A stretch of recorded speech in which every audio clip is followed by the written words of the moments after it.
Hello, Stargazers! Happy Halloween! I am your magician, but you can call me Aster, and today we are playing a yandere yuri game, The End of an Obsession. I see what y'all are typing in chat. So this is the latest visual novel from Ebihime, who made It Gets So Lonely Here, The Mermaid of Zener, and Shut In Vampire, all three of which I have played. Ah! A voice! Ah! Welcome in, everybody. Hey, Sunday! Welcome in! Welcome in, Astra. So if you are unfamiliar with the game in particular, It Gets So Lonely Here, I recommend you watch that one after this one, because the two stories kind of seem to work in tandem, and they will make more sense when they're put together. Ah! Boo. Get scared. Ah, you scared me.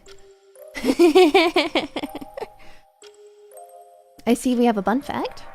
Sudden bun fact! I'm currently dressed as a bee while handing out honey candies. That's awesome. So you get a honey fact. Most bees don't produce honey. Where'd the other one go? Wait, I think one of them didn't appear. What the? Who's in the chat? Oh my god, so many people. Kenzie Genus, happy Halloween. What kind of costumes are you going with? I went as Miles Edgeworth, I guess. Welcome back from Divilethian. It's been a while. Welcome in, Jesus Christ. How many scary monsters have you guys killed? I've got 36. I've got every single one of you. Have fun, bun bun. Oh, I think it's because I have top chat on and not live chat, so I think I missed it. Ah, most bees don't produce honey. In actuality, only like 20% of bee types live in hives, and not all of them produce honey. Many do, but not all of them. A very terrifying Halloween aspect to this is that the carnivorous bee that eats dead flesh does make honey, and it's horrific. I will not share a photo of their honey. Happy Halloween, I must flee. Thank you for the bun fact. What do you mean you went as Miles Edgeworth? You just wore the shirt. Yes, I did. Count Sifcula. You sound way older. You sound way older. Maybe I do.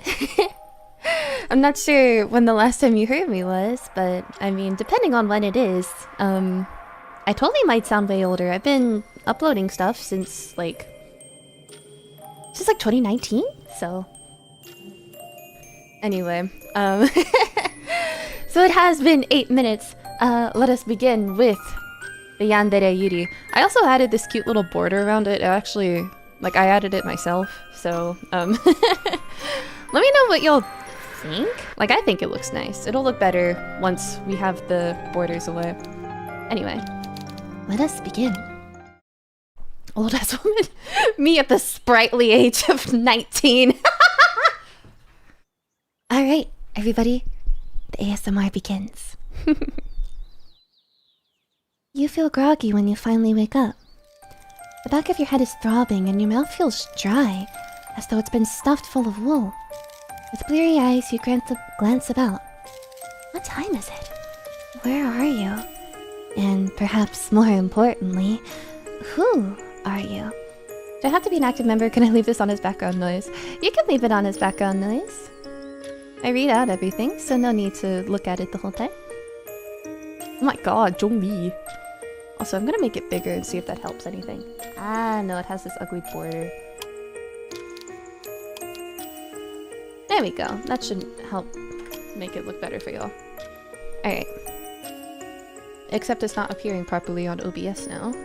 No, there we go. And perhaps more importantly, who are you? Nope, it's still not appearing properly. Okay, never mind. Sorry about that. 70 years Dato. Grandma Yandere. Thank you for the donation.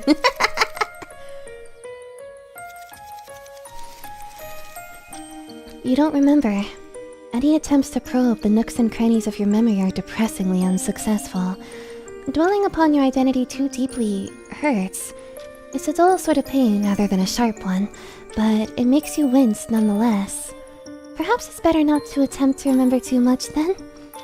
Thinking was never really your strong suit. You've always been a creature that existed upon pure instinct. A fool who thought that she was more intelligent than she was. Who... It would seem that I'm getting carried away. My apologies. This is not that sort of story, and in any case, I hardly have the energy to be too acerbic. I'm afraid this has already been done before, and I wouldn't want to be repetitive, or worse still, trite and tedious. I will try to restrain myself for the rest of this narrative. Now, let us return to your predicament. You do not know who you are or where you are, but with some luck, there should be something close at hand to jog your memory. Go get tea? Ah, yes, I do have my tea.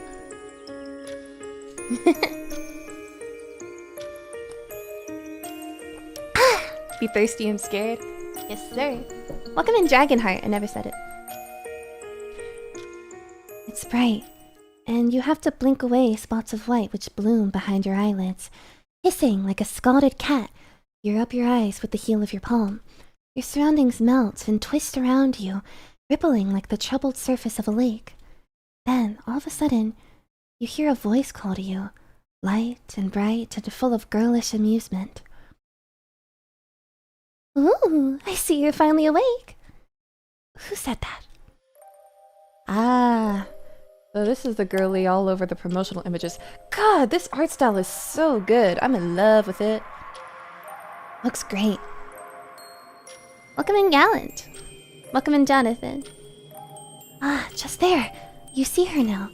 There's a woman standing by your bedside. She has hair the color of sunset that curls around her face. Her eyes are soft, and a smile plays about her lips.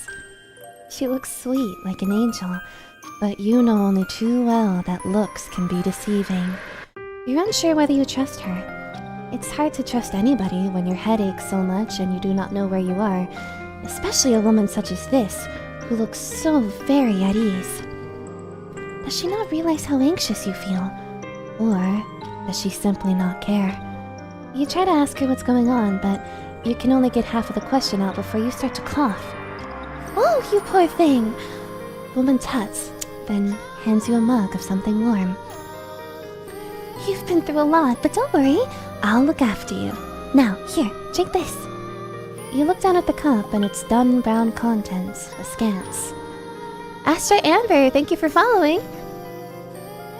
The art style reminds me of the Jack and the Cuckoo Clock heart movie. I don't think I've ever seen that one, but if it reminds you of it, then I've gotta watch it.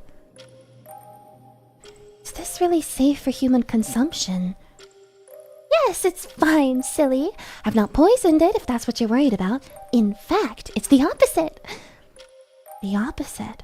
Indeed, I intended it to soothe away any unwanted aches and pains, and I'm sure your head is aching. It must be, after everything that's happened. Oh my goodness, Gallant, welcome to the apprenticeship. Thank you so much. I appreciate it. Eats the art. I know. Oh. You're so back. Heck yeah, your name is Green now. What happened? Now, I'll only answer one question at a time. It'll get confusing otherwise. And you must be plenty confused already. Now come on, drink. You're a little hesitant to fulfill this woman's request. She is a stranger after all, and you have no idea what the liquid inside the cup is. This could be some sort of trap. But the woman is smiling, and she doesn't necessarily look wicked. I'm so scared of money. Everybody, I'm scared of money. You want to scare me on Halloween, right? I really like how she has vines trailing through her hair.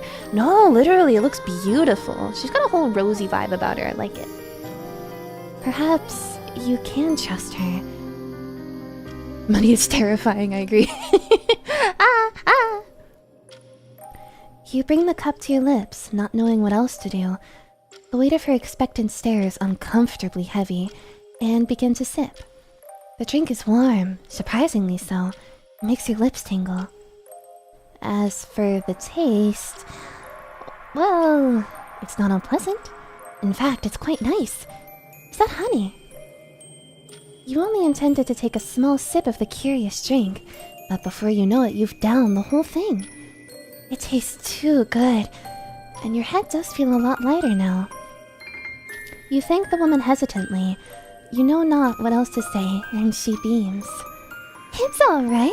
I thought you could use a little pick-me-up after everything. You've not had an easy time of it. Haven't you? Did you say rosy vibe? No! You don't remember? The woman asks. Not a single thing. Well, maybe that's for the best. What happened to you was probably quite traumatic, though. I did try to be gentle. I didn't want to cause you any undue hurt, but here's the thing. It's surprisingly hard to kidnap a princess from a palace without causing a bit of a fuss. The woman laughs. Her laughter is light, just like her voice, and it washes over you. It ought to be soothing, just like the drink she prepared you. But it isn't. Your shoulders do not get any looser. Instead, your whole body tightens. A princess, did she say? Yes, that's right. You're a princess and I'm a witch. Everybody in the kingdom said you were singularly beautiful. Not that I took much stock in those rumors, of course. I mean, how many people can say they've actually seen a princess? I thought it was all hearsay, just stuff and nonsense, really. But then, I happened to glimpse you during a royal ball held to celebrate your 18th year, and I realized the rumors were all true. You really are beautiful. You're so beautiful, in fact. I had to have you for myself. The woman, the witch, leans forwards. She's still smiling, but there's something unsettling about it. Her teeth, you realize with a start, are awfully sharp. Her nails, meanwhile, are terrifyingly long. She cups your face in her hands, her long fingers resting against your cheekbones. Her nails scrape against your skin like knives. Her breath smells sweet, but only superficially so. Underneath it, you think you can detect something of the crypt, something fluid. I've been laying low for a while, keeping to myself. I've been awfully good these last 100 years, but it does get boring, you know, always being on my best behavior.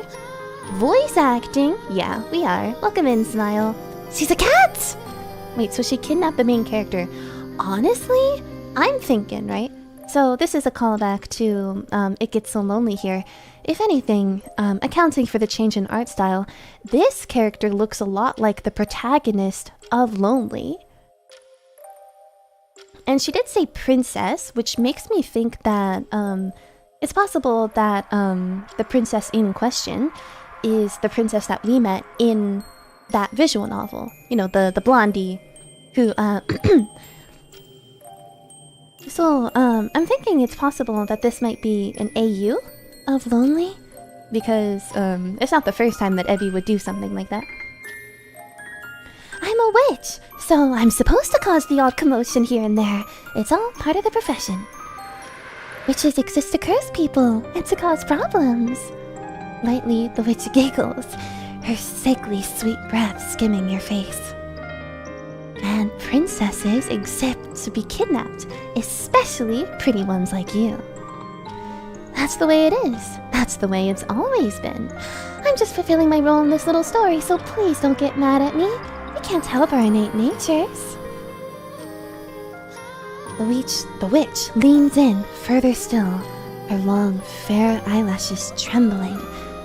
You look so pretty in that gown of yours, which is paler than the moonlight. But I think you look even prettier as my prisoner, at my mercy, in this tower. You're in a tower. Yes, that's right. It's a nice tall tower out in the forest.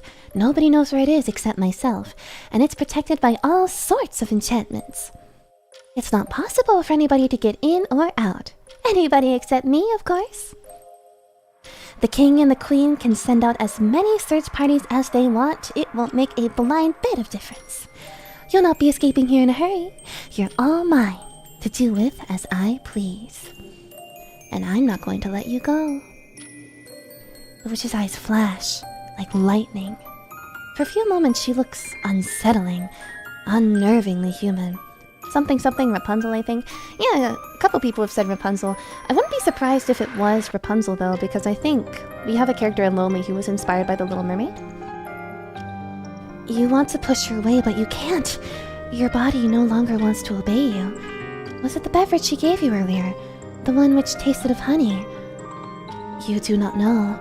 You have no earthly clue why your body is frozen, why you cannot bend your fingers nor blink your eyelids. But these thoughts, and all other thoughts for that matter, are soon scattered. The witch dips her head. She closes her eyelids, her long lashes matting together. She parts her lips.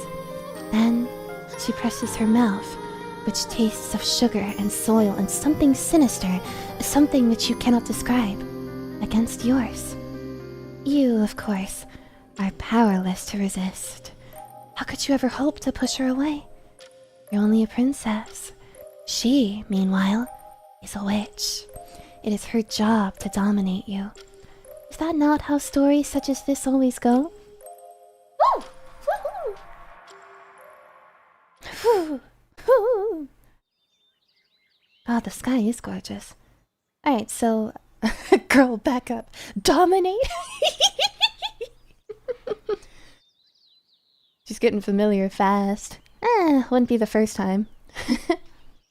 See you later, rat. Thank you. Happy Halloween. Is this music made by Yuzuki? Yes, it is! This is another Yuzuki conform. Dear me. Yuzuki composed this one as well, just like Lonely. Once again, you feel groggy when you wake up. The back of your head is still pulsating, and your mouth feels dry, as though it's been stuffed full of wool. Your stomach, meanwhile, is coiled up in knots. You feel sick. What time is it? You sit up in bed, blearily, half asleep, wiping your eyes with the back of your arm when... Ooh, are you finally awake? Oh? You glance up, your head snapping into position like a ball-jointed doll's. The voices, oh, this is Yuzuki. No, literally. Yuzuki's music is so pretty. Everybody, the game page is in the description. Yuzuki's link is in that page. Go support them. You recognize the woman who's standing by your bedside. It's the same woman you saw yesterday. The one who looks like a rose. Did she not say she was a witch? How very curious. You ask the witch what she's doing. An innocent inquiry tempered by sleep, which makes her laugh. What does it look like, my dear? I am waking you up. Well, yes, you can see that. So why ask? But what time is it? It seems awfully early. It is not so very early, really. It is a sensible hour, one that young maidens, fair princesses such as yourself, should be up and about. Go support this game or I'm gonna launch into infomercial mode. Yeah, like you did during the Mirage Noir stream. Rose mention? I'm sure your servants awoke you far earlier than this, when you still lived in the palace to help you with your toilet. Did they not bathe you and brush your hair and dress you? Did they? You cannot rightly remember, but the witch is waiting for an answer and you don't want to disappoint her. If you really are a princess, surely you must have had servants. You nod. What else are you to do? And the witch smiles. I knew it! You should have been awake hours ago. But I am an uncommonly kind witch, and I won't scold you for being slatternly. I used to be scolded myself when I was younger for, all sorts of misdemeanors. Most of them were made up. This is definitely the protagonist of Lonely. I don't want to do unto you as others did to me, not when you are my very precious guest. Your face colors a bit at the compliment, though you cannot help but wonder who would be foolish enough to scold a witch. Well, I wasn't always a witch, you know. Was she not? No, people aren't born as witches, dear one. They become them, after being subjected to enough hurt during their lives that they wish to shed their former selves, so that they might attain power of their own. Oh my god, hi! Welcome in, Yabuki Dust. Witches are humans who have been wronged, who wish to inflict some part of their suffering upon others in turn. Not that I mean to hurt you, of course. That would be a waste, when you have such a pretty face, and such lovely long hair, too. Now, the witch beams, looking positively perky, as she retrieves a gilt-backed brush from your bedside table. Would you let me brush your hair for you, dear one? Your hair?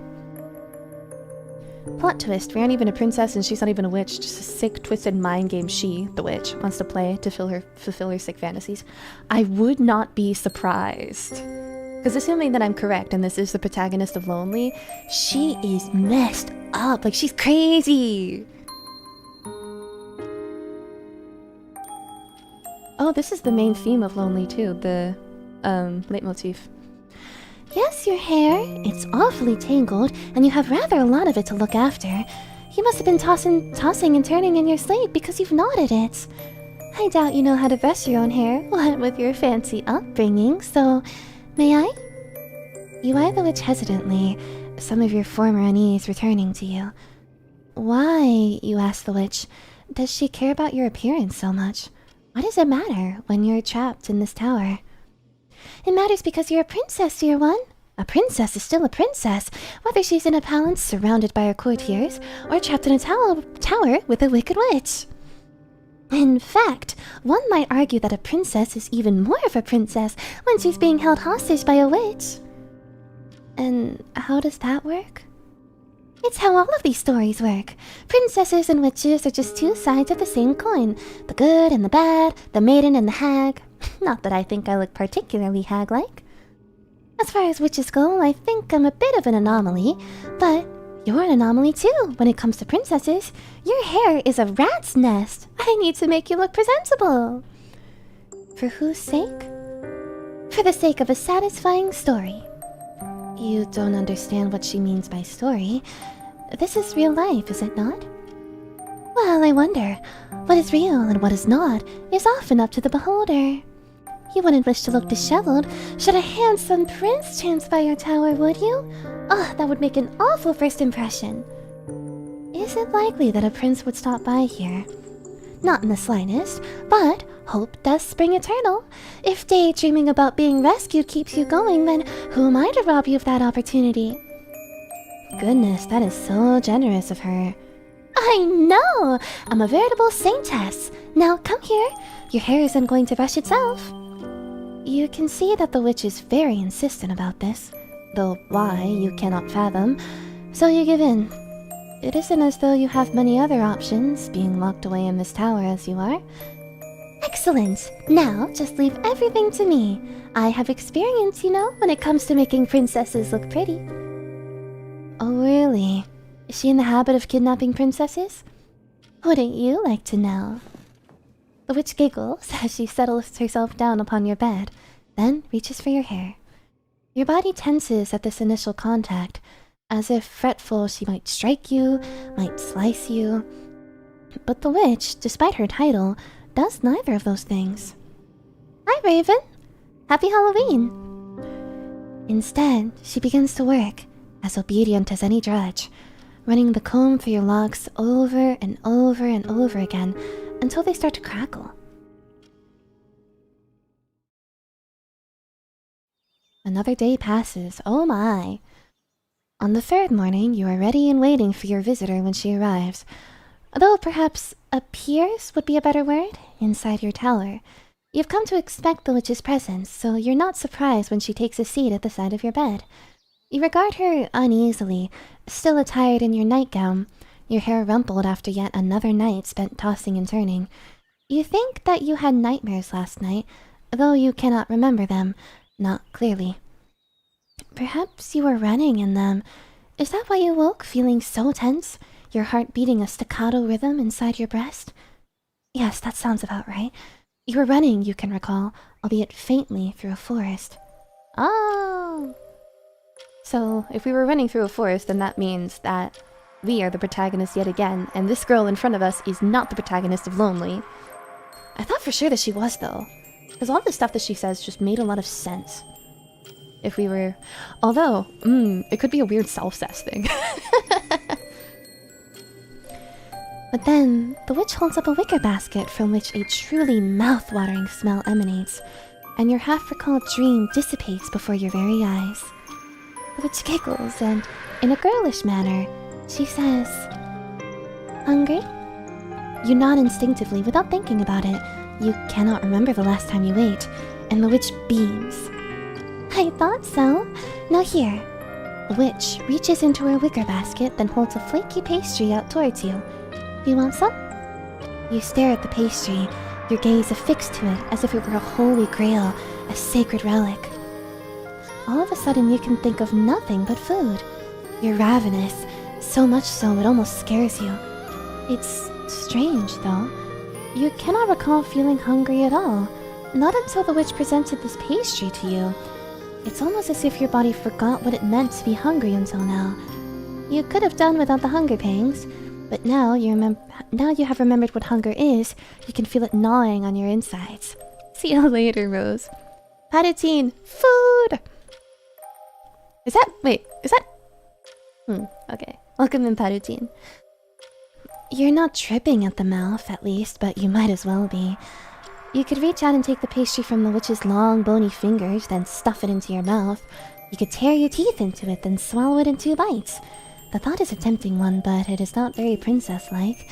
Starving though you might be, you must maintain your dignity. So she wasn't thinking about, like, trying to maintain, you know, being elegant until the witch was like, "Hey, you're a princess!" The witch watches as you hang back, abashed, and tuts. Oh, stop being silly. If you don't get any food in your belly, you'll starve. Not even princesses are immune from hunger. Now look here. The witch breaks a piece of the pastry apart with her fingers. Then she offers it to you. Say, ah. What? Are you really doing this? Doing what? This play act, you mean? Like lovers. Or else, does she mean to treat you like a pet? I am not just treating you like a pet. You are my pet. I own you and you belong to me. You are mine to toy with as I choose. But for the present, I would prefer to be nice to you, not nasty. Don't make me regret this decision. The witch's eyes narrow. A foreboding shadow crosses her pretty face, though it lasts less than a moment before it dissipates. Now come, stop this silliness. Eat.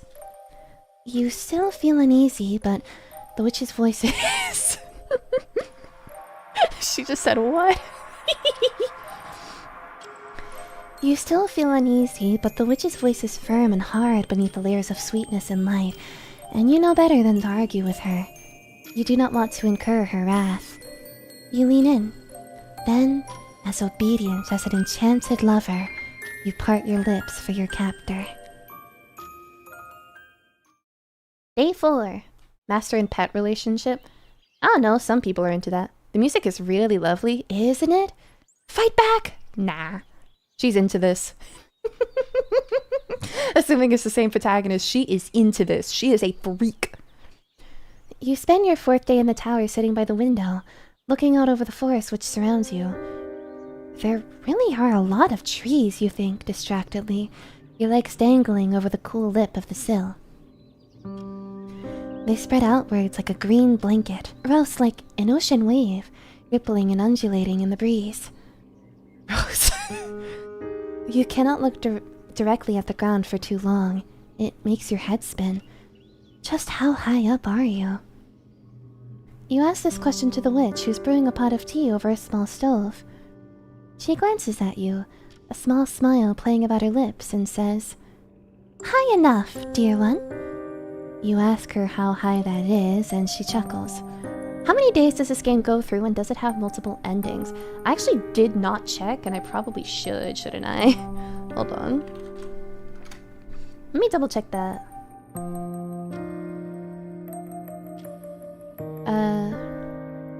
A story with several choices.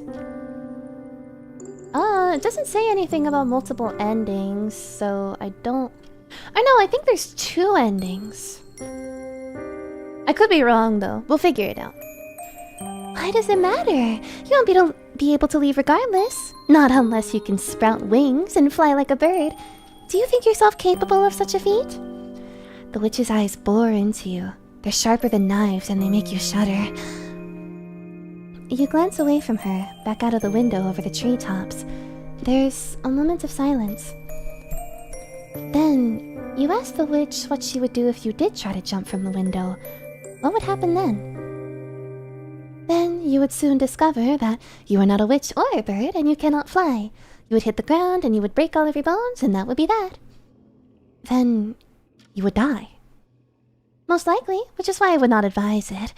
Of course, you're always welcome to try. But you'd be much worse off for it, don't you think?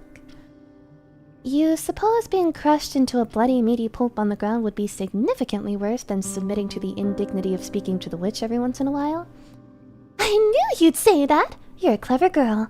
It must be your fancy education. You princesses are all so very smart. You bask in the compliment for a few moments, but something in the witch's words makes you frown. What does she mean, princesses? Why the plural? Are you not the first princess she's captured? Oh, well, you know how it is. We witches are very long-lived. We have 9 lives, just like cats.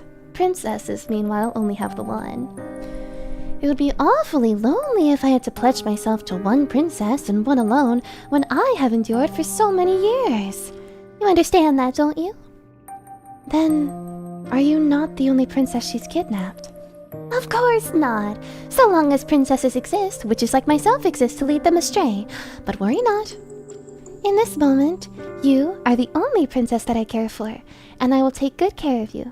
I can promise you that. I'm waiting for the protagonist to get jealous. Because she does get jealous!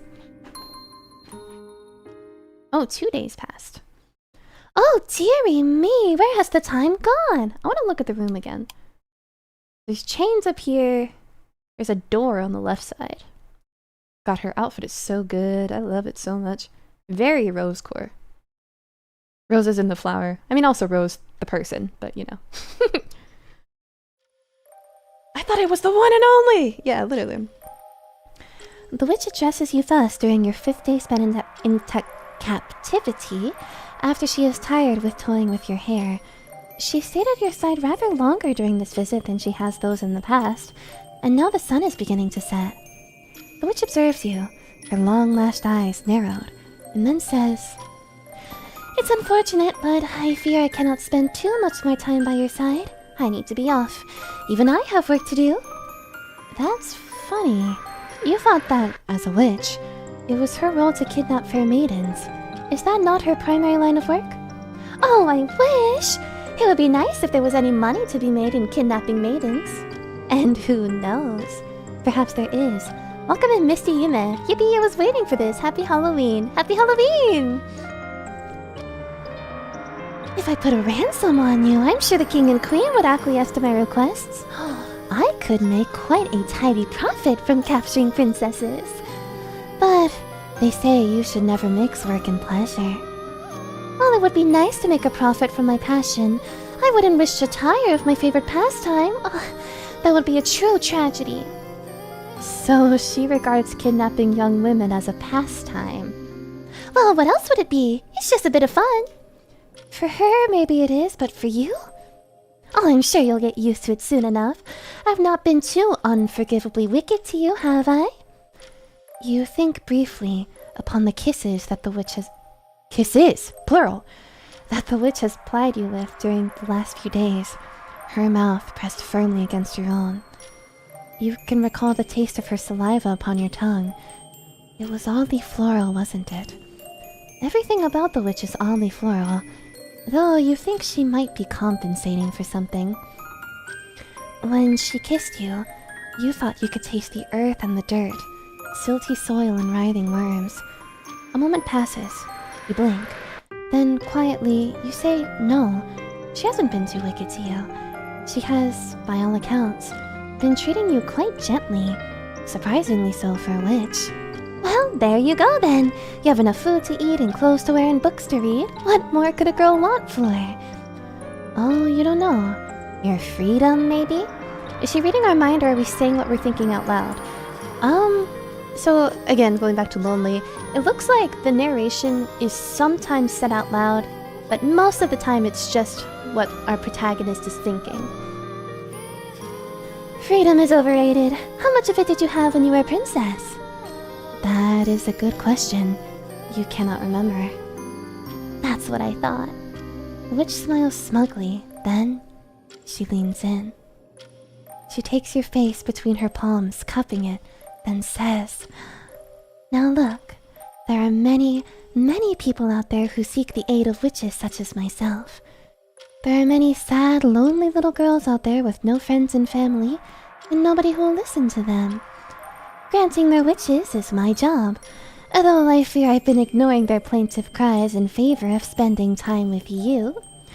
My clients will probably get angry if I keep shirking my duties. So now I'm thinking, right, going back to Lonely again, I think that this may be, this person may be the narrator of Lonely. I mean, she is a witch, and she can shapeshift, so maybe. Now that is peculiar. You're surprised that so many people would willingly seek the services of a witch. Do they not have a bad reputation in these lands? Indeed we do. But a bad reputation is better than having no reputation, though. Some people are desperate enough that they're even willing to turn to the devil for help. I thought that you would know that already, dear one. You fail to see how this conversational topic is related to you, but then again, you've always been a bit slow on the uptake. In any case, I think I'll be busy for a few days. I won't be able to pay you as many regular visits as I have been, but don't fret. I will try to hurry with my obligations as quickly as I can, so I can be with you once again, like fate ordained. Fate. Yes, indeed. A princess is nothing without a witch to keep guard over her. Without me, I fear your existence would lose all meaning. But I would lose meaning without you, too. We need one another, just like roses need the earth in which they sprout. So, of course, I will return to you. I cannot help myself. We are drawn together, you and I. But if you wish for further reassurance, I do not mind making an oath. Now look here. The witch relinquishes her grip upon you and takes a step back. For a few moments, you allow yourself to feel a flicker of relief, soothed by the distance which has now been put between yourself and the witch. But then, you see a flash of silver in the witch's right hand, and your relief soon withers. Wah! This is so pretty. Look, everybody, it's the thumbnail. God, this art style is stunning. I love it. What is she holding? This is a knife, my dear one. Just a simple paring knife, really. I mostly use it for peeling fruits, but it should serve my purpose well enough. Behold. The witch lifts her right hand, holding it upward so it is level with your curious eyes. She extends her long, bony fingers, flexing them so they seem to expand like the unfurling petals of a flower. With her other hand, she holds the handle of the knife steady. Unblinkingly, she introduces the blade of the knife to her palm. Then, she presses. Blood begins to bloom on her white flesh in moments, her skin cleaving beneath the tip of the knife. Man, they chose an awful time to leave. Bye-bye, darling.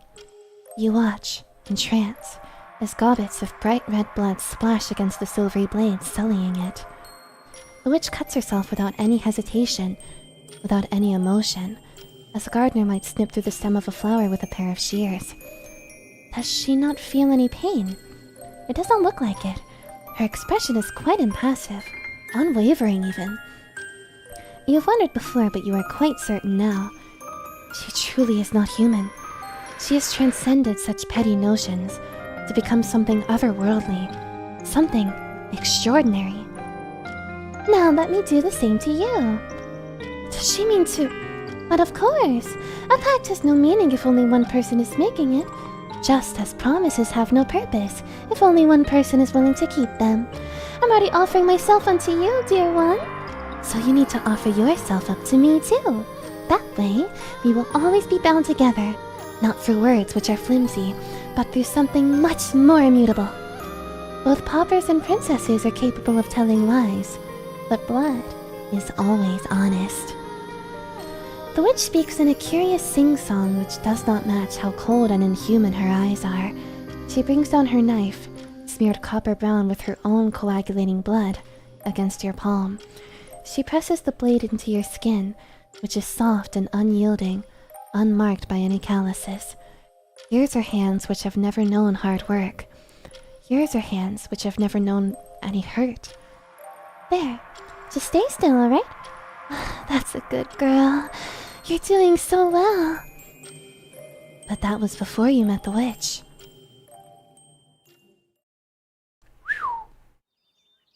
Low-key, I would do it. Once more, you find yourself sitting by the tower window, looking out over the forest. The witch was right, you think glumly, as you scan the tops of the trees. This tower really is deep in the woods. Hi, Rose. Though you strain your eyes, there's nothing but green, green, and more green. The trees are nigh on endless. You've pondered the pros and cons of jumping from the window before, so that you might run to safety, but you already know that this is a fool's errand. The writing, woohoo! The room in this stone tower is too high up, for one thing, for you to jump. If you were to attempt it, you would shatter both of your legs, or worse. You're unsure whether you can survive the fall, no matter how verdant the grass is at the base of your tower. And even if you did survive, you would not know where to run. You do not know where the nearest city is. For all you know, it could be miles and miles away. Nobody will be coming to save you, and you cannot save yourself. Princesses shouldn't be too proactive. That isn't how stories like these are meant to go. Like a good little girl, you sit by your window, looking out over the forest, which stretches on endlessly, and you think. You daydream and you dither, but in the end, you do absolutely nothing.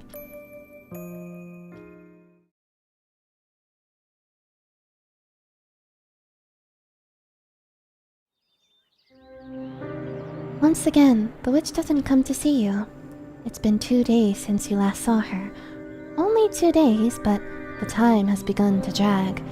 If she went through all the effort to kidnap you, then shouldn't she make an effort to spend a bit more time with you? You'll have to give her a piece of your mind the next time you see her.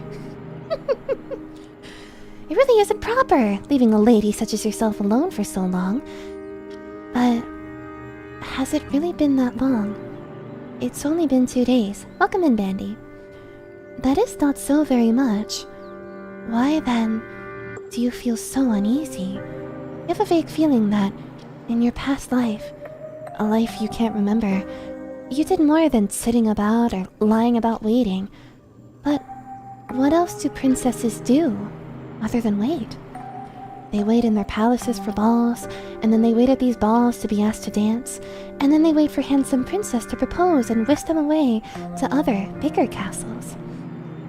You should be used to all of this inertia, this yawning, empty nothingness, but but it still gnaws at you. It consumes you, eating you away from the inside out. But you're a good girl at the end of the day, and you know better than to overstep the boundaries of the role the witch provided you. You're a princess, and princesses ought not to try and escape. All you can do instead is remain in your room and let the world pass you by. Day passes. Another day passes. Another day passes.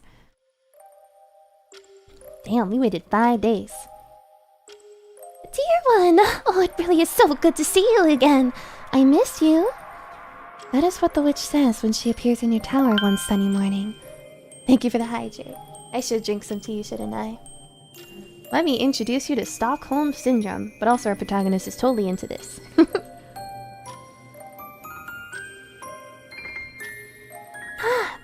Already been 50 minutes? Ah.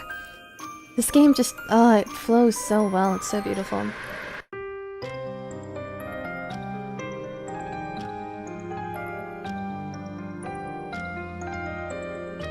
Another day passes, another day passes. That is what the witch says when she appears in your tower one sunny morning, after smoothing down the satiny fabric of her petal-shaped gown and adjusting her hair. You jump up upon hearing the words honeyed words, the witch's honeyed words, and drop the book you were perusing from your awkward, fumbling fingers. Wide-eyed, you glance towards the window, where your unexpected, though perhaps anticipated guest is standing. You hope it does not show on your face.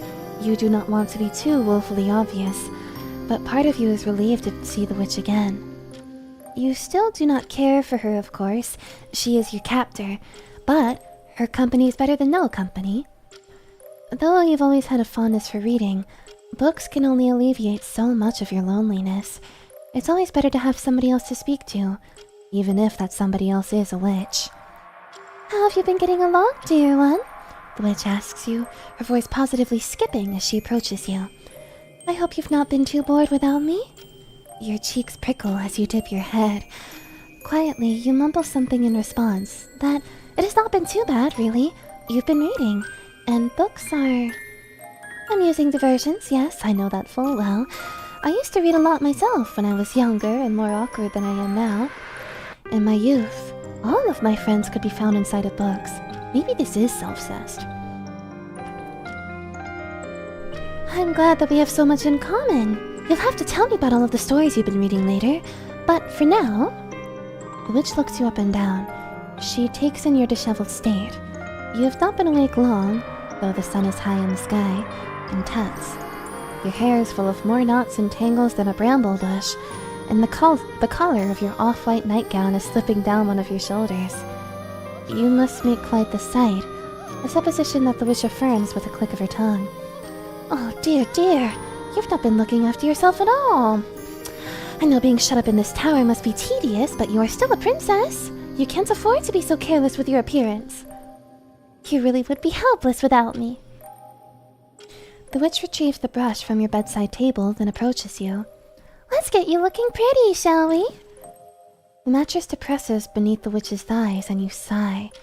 You know there's little point in trying to pull away from her. Even if you did, where would you go? The witch is all that you have. Without her, you are nothing. Your own worthlessness has already been imbued deep within your bones. You do not want to admit to it, but even you cannot deny the wave of relief which comes when you finally submit to her. So one thing I'm thinking, right, is that, like, the one thing that supports my self-cess theory is that in all of the CGs that we've seen so far, we have not seen the protagonist. Like, the person that we're playing. We have not seen her. And it makes me think that maybe the reason we're not seeing her is because we look the same. There's a lot of traits that both the princess and the witch share with the protagonist of Lonely, so... The witch stays with you in your tower for a few days, just as she did when you were first incarcerated. She tells you stories about her travels, and about the sad girls whose wishes she oh so kindly grants. She also tells you fairy tales, some of which you remember, though vaguely, from your childhood. She toys with your hair, weaving flowers through it, and she brews you cups of tea to keep you warm. She dresses you up in various outfits, and she paints your face as if you were a doll. Then, when the night falls, she takes you to the bed, embracing you, your body slotting together as if it were meant to be. Though her touch unnerved you in the beginning, you begin to find a strange sort of comfort in her proximity. You cannot recall anybody being as gentle with you as her. Though perhaps that is not saying very much, given you cannot recall much at all. Then, when she leaves you, you cannot help but feel her loss. The tower feels uncomfortably empty in her absence, like a newly missing tooth, an empty cavity which aches. Very confused about the story, but I'm enjoying it so far. You don't need to think about it too much. Everything will make sense soon. You sit up in bed early in the morn after her departure and toy with your hair. You run your fingers through it just as the witch did, but you are hopelessly clumsy and your fingers falter. You try to braid your hair, but you cannot manage it without it coming untied. Part of you wonders whether this is not some great failing, given you are a princess. Are princesses not supposed to take great pride in their looks, primping and preening? You must be a poor sort of princess. But despite that, the witch still cared enough to try and kidnap you. That must mean you are worth something, if not to your parents. Did they ever really love you if they haven't bothered to look for you? Then to the witch. At least you have her, and that is enough for the present to soothe you, no matter how hollow your heart might feel.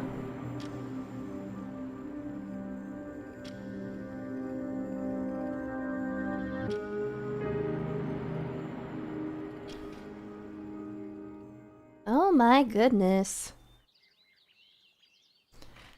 The days pass by slowly as you wait for the witch's return.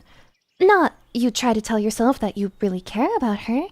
She might have braided your hair oh so gently, threading flowers through it, and she might have fed you sugary sweet treats with her fingers. But still, she tore you away from everything you once knew and loved. She's ruined your life. You know that you should despise her. But when the witch finally returns, you set your book down a little too quickly and look at her a little too expectantly. The witch seems to notice this. She notices everything with those eagle eyes of hers, because she giggles and says, My, somebody's eager. Did you miss me that much, dear one? Welcome in, albino tailgater. Your face flushes at this like a red cap mushroom, and inwardly you wince. You wish you weren't so transparent. You look at your feet. You cannot look at the witch, your captor, and mumble something that is only faintly intelligible. Your response is hardly elegant, but the witch catches the general gist because she chuckles. Oh, come now, don't be like that. I know that you like me, really. Otherwise, you wouldn't look so enthusiastic. You tell the witch sullenly, in the voice of a truculent child, that you are not enthusiastic. She's reading too much into things. The music changed. If you say so, dear. The witch smiles, then reaches into the wicker basket that dangles from the crook of her arm. It seems like you're determined to be difficult today. Though why, I don't know. You'll ruin your pretty face scowling at me like that. But maybe this will cheer you up. The witch draws something from a basket, and, entranced despite yourself, you observe her. You see that she's clutching a small stack of books, 3 of them to be precise, bound in leather. She holds them to you like a peace offering, smile soft. Here, is this enough to satisfy you, dear one? You thank the witch for her thoughtfulness, feeling ashamed by your earlier conduct, and she beams. It is no trouble at all. I would not wish for you to be bored. Now let me look at you. How have you been faring in my absence? I see you've been eating well. That's good. But... The witch examines you critically, as a sculptor might eye a piece of marble, conjuring with their mind's eye the hidden art piece waiting to burst forth from within it. Something about the way the witch looks at you makes you tremble. Her gaze really is discerning. It's sharp as a razor, uncomfortably so. Why does the witch make you feel like this? You do not know, but... Oh dear, your hair looks awfully naughty. I fear you've not been taking proper care of it. You ask the witch once more why it matters, and she tuts. Of course it matters. If you stop paying attention to your appearance, my eyes might begin to wander. I am a fickle woman after all. She is hardly a woman, she is a witch. Yes, exactly. We are notorious for being inconstant. Though I suppose that is what happens when one lives as long as we do. The witch chuckles, then retrieves the gilt-blacked brush from your bedside table next to the pile of books. Now, would you let me take care of you? Let's get you looking presentable. You bristle at the witch's words. How impetuous she is. Though you wonder whether your response mightn't be, in part, from anticipation. The thought of being taken care of is not wholly unpleasant, even if the one who means to take care of you is a witch. It always ends with hair brushing. There's a lot of it. I'm trying to piece together what exactly the symbolism is of the hair brushing. It's been almost a month since you were kidnapped. Not that you know it. Time has lost all meaning to you shut away within your tower, but it continues still. That is 30 days, and soon to be 30 nights. More than 700 hours spent trapped inside the stone walls of your new home. Yes, you suppose you have begun to regard this place as a home. It is where you now live, whether you like it or not. You have not yet found a way to escape. You do not know if such a way exists. The walls of your tower are thick and impermeable, and your room is too high up for you to jump out of the window. There are no stairs which lead downwards to the entrance at the base of the tower, if indeed there is an entrance at the base of the tower. For all you know, there is no way out. Is that not what the witch told you? She said she was the only one able to enter and exit at will. You, meanwhile, are quite in her thrall, incapable of escaping.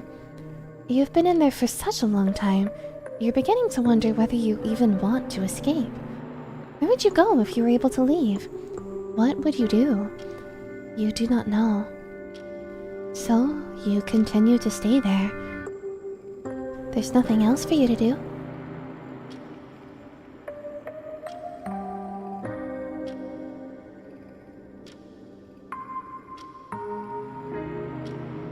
Oh my goodness.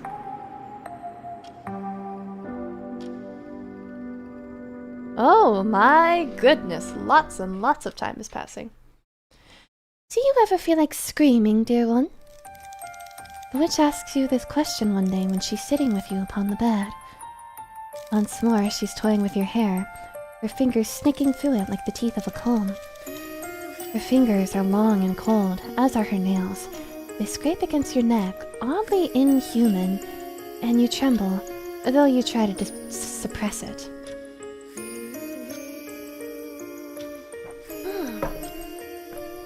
You do not want her to know that she unnerves you, or worse still, that she endears you. You ask the witch, who sounds uncommonly weary, whether something is bothering her, and she sighs in response. Is it that apparent? It is rather apparent, yes. It's not like the witch to speak of being tired. She's always talking about knots, disobedient against the brush because it's hard to brush. But once you take out the knots, the hair is easier to control. Solely brushing out disobedience. Ooh, that's a very good interpretation. I like that. Neglectful girlfriend, for real. No, literally. You thought this was an emotion which afflicted lesser people, not all-powerful beings such as herself. Oh, you flatter me. I am hardly all-powerful. I endured my fair share of hardship before I was able to become the woman I am today. I have suffered in my time, oh yes, more than you might realize. But my recent suffering has been of the more manageable garden variety, I suppose. You incline your head, taking care not to disturb the delicate braids the witch is twining through your hair, in interest. What manner of suffering could be described as a garden variety?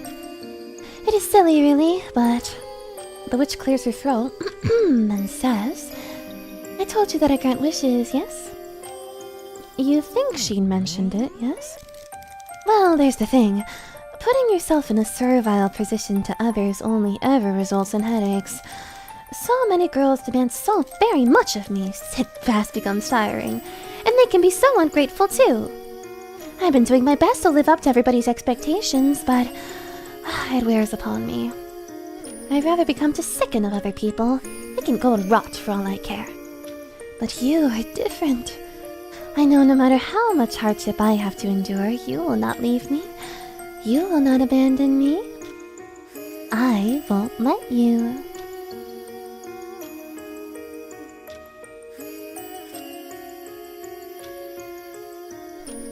And more days pass. Oh my god.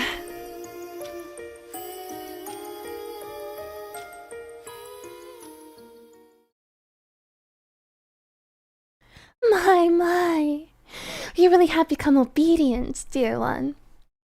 She really is just like waiting. The witch's voice is warm in your ear, her breath ghosting against your skin as she sits behind you upon your bed. Once again, the witch is toying with your hair. She never seems to tire of it, and you no longer try to pull away from her. Happy Halloween! Is that the same creator from It Gets So Lonely Here? Yes, this is actually, kind of a spiritual sequel? Looks of a similar style. Yeah. You do not want to. Welcome in, Izumi. Who would you be without her? At this point, you can hardly imagine. The witch, recognizing how dependent you have become, giggles and says, You really are a good girl. You were quite the handful in the beginning, but you've warmed up a good deal. It makes for quite the change. Now, tell me, dear one, do you miss me when I'm not there? You swallow. Your own saliva tastes musty on your tongue, like an old dress which has not been worn in years, like a subterranean prison cell which sees no sunlight. Though the witch is asking, it is a moot question. She already knows the answer. Yes, you miss her. When she's away, you miss her awfully. How nice! I'm glad to hear it. It's wonderful that you can finally be honest with yourself. But I think you are still holding back. Holding back. Indeed. I think your feelings towards me, dear one, are even more intense than that. If you miss me, then it makes me wonder. Do you also love me? For a few moments, you simply sit there, stunned. You know not what to say, what to do. Though the witch's touch is gentle, you feel trapped, a prisoner clapped in irons. If you had strength enough, you would throw her hands off of you and scramble away, clutching what little remains of your dignity to your chest. But what dignity do you have left, really, when you've already surrendered yourself to a wicked witch? You can no longer pretend to have any airs and graces. But even then, you find there's only one thing you can say to her.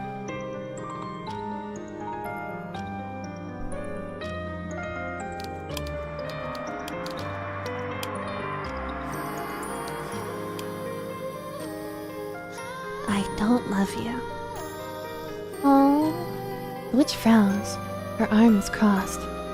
Is that so? You worried initially that the witch might be hurt by your response, but that does not seem to be the case. Instead, she seems to ponder, now holding one hand beneath her chin. A moment passes, and then... Well, it's no matter. I expected as much. We haven't spent all that much time together. Not yet, at least. For a witch, a few months is nothing, really. We are beings who exist beyond mere mortals' conception of time. We see years as seconds, months as a mere blinking of the eye. I could keep doing this over and over again until you profess to love me, as I know you do deep down. Here, the witch's smile takes on a sinister edge. She retrieves her knife from the air. Where did she pull that? You hardly know. Then says, And I think that is just what I will do. Now please don't squirm, dear one. This won't hurt too much. You want to ask her what she means and what she wishes to do with that knife, but you can't get the words out, though perhaps this is a good thing. Such questions are awfully trite and tedious, and they are pointless besides. You already know what the witch is planning. She moves in, quick and nimble as a dancer, winding an arm about your waist. Miss Patideau, you are her partner, pulled close to her chest as if in a lover's embrace. You feel her fingers splayed against you. You feel her breath upon your cheek. Then, you feel the blade of her knife. It enters your chest, plunging deep, deeper than you thought it possible for such a small knife to penetrate. You gasp. You splutter. The front of your nightgown blooms red like a garish rose, so bright it hurts for you to look at. It's too painful. The smell of copper fills the air. It fills your mouth. Your vision begins to skew as does your body. You pitch to one side, clumsy as a duckling, no longer a ballerina worthy of performing upon the same stage as the witch. She's graceful and elegant, as if she's made of air, and you have never felt more lumbering. You pitch to one side, the witch stepping back in a flurry of crimson as she does. Oh my! Careful, dear! I wouldn't want you to stay in my lovely dress. Then, your head hits the floor with a smack. For a few moments you lay there. You know pain. A sharp, intense agony which consumes you like wildfire. Your blood pours from your chest, pooling on the floor in a sick, sticky puddle. You try to breathe, but your body refuses you. Your lungs ache and every inhalation is agony. The few sad, pathetic snatches of air you are able to inhale taste like glass. It hurts. It hurts. It hurts. It hurts. But, to your immense relief, it doesn't hurt very long. The witch bends down, knife in hand. Gently, she caresses your face, as though she means to soothe you, as though she cannot countenance how you came to be in such a sorry state. My apologies, dear one. I wasn't as efficient as I would have liked. I still don't have much practice with this, but I'm sure you'll forget it all soon enough. In a few minutes, this will all fade away, just like a bad dream. Then, she plunges the knife into your limp, unresisting body once more. You feel the cold, inorganic material plunge deep inside you, chilling you from the inside out. The knife violates your body, which is fast becoming a corpse. More of your life's blood oozes from the gaping, violent wound in your stomach, which is very, very red, just like a rose. Then, there's nothing. You bleed out, your vision blurring, and you die. Do not even have a chance to try and resist your fate. This witch is not merciful, no matter how she claims to care for you, and she will not grant you such a reprieve. Why would she, when you rejected her so callously? In this fairy tale theater full of bad endings, you reaped what you sowed with your cruelty, your callousness. But don't worry, this is not the end. Don't you know that all fairy tales have to have a happily ever after? You feel sick when you finally wake up. Like an injured animal, you lie there, so enfeebled you can scarcely move. Your chest hurts, as though it was recently split apart. Your heart, meanwhile, hammers anxiously in your breast, a thick, unwieldy piece of muscle which is working too hard to assert its own existence. With trembling fingers, you look down. You half expect to find the front of your nightgown dyed red with blood, but it is not to be. Your nightgown is a pure, peerless white instead, the fabric smooth and unwrinkled. How peculiar. You were so convinced upon waking that you would find a crater in your chest, a hole where your heart used to be, that your reality is a touch disappointing. We're having Madoka time loops happen to us, and she's just like, oh man, I woke up and I wasn't about to die? What is this? Fake? It feels like a letdown. But you would rather have your heart in place, you suppose, inside your breast, than outside it and lying upon the floor. Late tonight, got buddies to spend some time with, so I'm gonna catch the bod later. Thank you for your wonderful VA work and streams. See you later, Casper. Have a wonderful Halloween. You think that this room, with its stone walls and the bookcases and the wooden chair by the window, looks vaguely familiar. Where have you seen it before? You wonder this, trying to grasp at your faint, fleeting memories when you hear a voice. You whip your head about, the lights in the room flickering, the sun outside sinking, then rising again, and... Oh! I see see you're finally awake. We see this, right? Oh no, I was wrong. Wait, hold on. There's something I want to look back on. I guess not. Alright. So, for some reason I didn't notice all of these vines in the room. I was just like, oh, is this new? No, it's not. Don't you hate it when you wake up without a stab wound? Man, this is such a scam. Thank you, Rose. You recognize the voice, but where is its owner? Ah, just there. You see her now. There's a woman standing by your bedside. Welcome in, Fable Tale. She has hair the color of sunset that curls around her face. Her eyes are soft and a smile plays about her lips. She looks sweet, like an angel, but you know only too well that looks can be deceiving. Have you not spoken to her once before? In this very room? You're sure you have, but the harder you try to grasp these details, the more faint and flimsy they become. Perhaps you're making it up. You've always had a penchant for daydreaming. You have not seen this woman before, and if you have, you must have seen her in a dream. Or else perhaps a nightmare? Oh, you poor thing, the woman tuts. It's almost as though she can tell what you're thinking. Or maybe she can simply see your feelings written upon your face. Because she says, "You look to be in a bad way. You're awfully dazed, but I ought to be able to help you. Here, drink this." The woman with eyes like roses hands you a mug, one which is earthen, and full of some warm liquid like a suspicious honeyed hue. You look down at the cup, and its dun brown contents askance. Is this really safe for human consumption?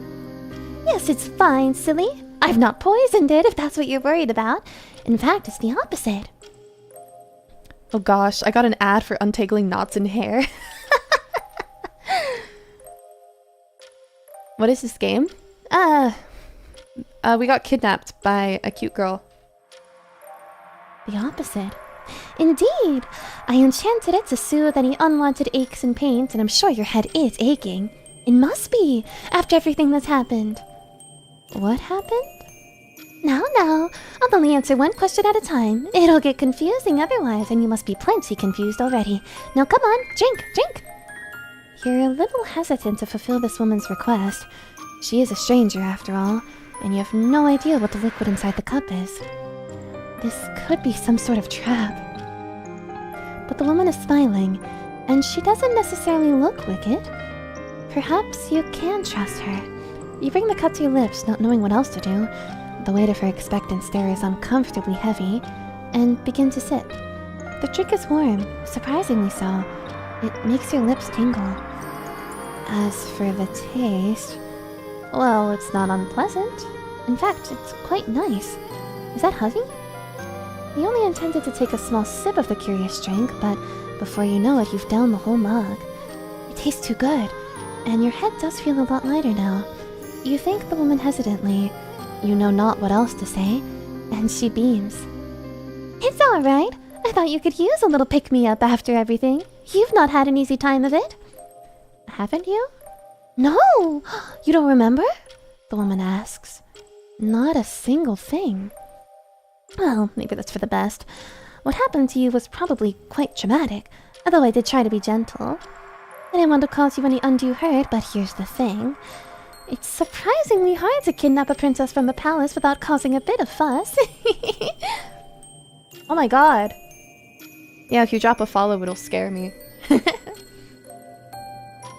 The woman laughs. Her laughter is light, just like her voice, and it washes over you. It ought to be soothing, just like the drink she prepared you, but it isn't. Your shoulders do not get any looser. Instead, your whole body tightens. A princess, did she say? Yes, that's right! You're a princess and I'm a witch! Everybody in the kingdom said you were singularly beautiful. And not that I put too much stock in those rumors, of course. I mean, how many people can say they've actually seen a princess? I thought it was all hearsay, just stuff and nonsense, really. But then I happened to glimpse you during a royal ball, held to celebrate your 18th year, and I realized the rumors were all true. You really are beautiful.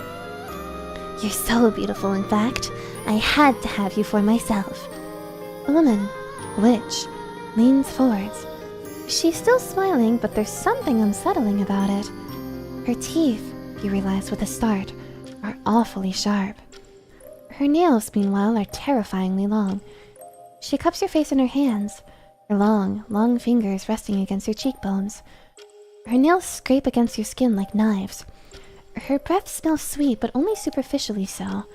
Underneath it, you think you can detect something of the crypt, something voided. So I'm wondering if we can skip this. We can! So all of it was the same. So yeah, we really are in some weird time loop things. Are you finally awake? Then you take in the woman standing before you, or is she a woman? It's hard to tell. Her appearance is oddly amorphous, seeming to shift even as you observe her, between various ages, various states of being. In one moment she looks younger than you, fresh-faced and rosy-cheeked, a young maiden not yet in her 18th year. But in another moment, you could swear she's ancient beyond mortal comprehension, decades of experience painting her face so that the hollows of her eyes seem to sag. How old is this girl woman, this apparition of no fixed appearance, with her pale skin and her pale pink hair? You do not know. You cannot get to the bottom of her. She's like a puzzle box, a mystery which demands solving. But you are tired, and you scarcely know who you are, let alone who this girl, this woman, is. You cannot think. It hurts to think, but that does stand to reason, does it not?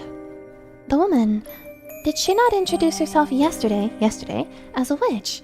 Said that you were a princess, and princesses are not supposed to think. If you try and employ too much brain power, you'll accomplish naught but save ruining your good looks. So, she's reading your mind. I think she might be.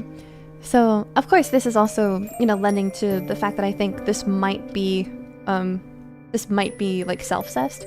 But, it's interesting that it only took our protagonist a day to really, settle into the role of princess. Because, in the previous loop, it was like she resisted her for a while. But now, she doesn't have any knots in her hair. It's better to not bother. You ask the witch what she's doing, an innocent inquiry tempered by sleep, which makes her laugh. So is this all the same? This is all the same. Hungry? Briefly, you think of denying a query. Though you know you're being unreasonable, it feels almost like an accusation, as if she's mocking you for needing to consume food to live. For some reason, admitting to the witch that you possess such base needs feels excruciating. You would just as soon admit that you like rolling about in the dirt like a beast. That is how she makes you feel. You keep your mouth closed, your lips pressed together, but though your mouth might be silent, the rest of your body is not so obedient. From your stomach, a low, earthy rumble emits, loud enough that there's no mistaking it. You wind your arms about your stomach, but it does not make a blind bit of difference. It continues to rumble regardless, low and deep, like an undersea disturbance. The witch notices it. Well, of course she does, how could she not? And she giggles. Well, at least your body's honest, even if your mouth isn't. Your face flushes bright red at this, of all the indignities, but the witch does not linger upon it. Perhaps she's trying to spare you. Instead, she reaches into her wicker basket and holds a flaky pastry out towards you. You stare at the pastry, your gaze affixed to it as if it were a holy grail, a sacred relic. So I think this is all the same. So, why does it matter? You won't be able to leave regardless, not unless you can sprout wings and fly like a bird. You think yourself capable of such a feat? You look out the window. The breeze disturbs your hair, the hem of your dress. You exhale. A few moments pass, awkward moments as the witch hums to herself, while you glance out over the trees. A question rises to your throat, one which feels too large for your slender body. You know you will not like the answer, but you still feel compelled to ask. Why? You ask the witch. Did she trap you in this tower in the first place? What does she want from you? Oh, you silly thing! The witch steps aside from the stove, then kneels before you. Welcome in, Sheldon. She takes your hands between her long, bony fingers, then gives them a squeeze. A shock of cold knifes through you, and you shudder. With wide, deer-like eyes, you observe the witch, as softly she says, I don't want anything from you. I just want you. You do not understand the distinction, and you tell her as much. What does she mean? What I said.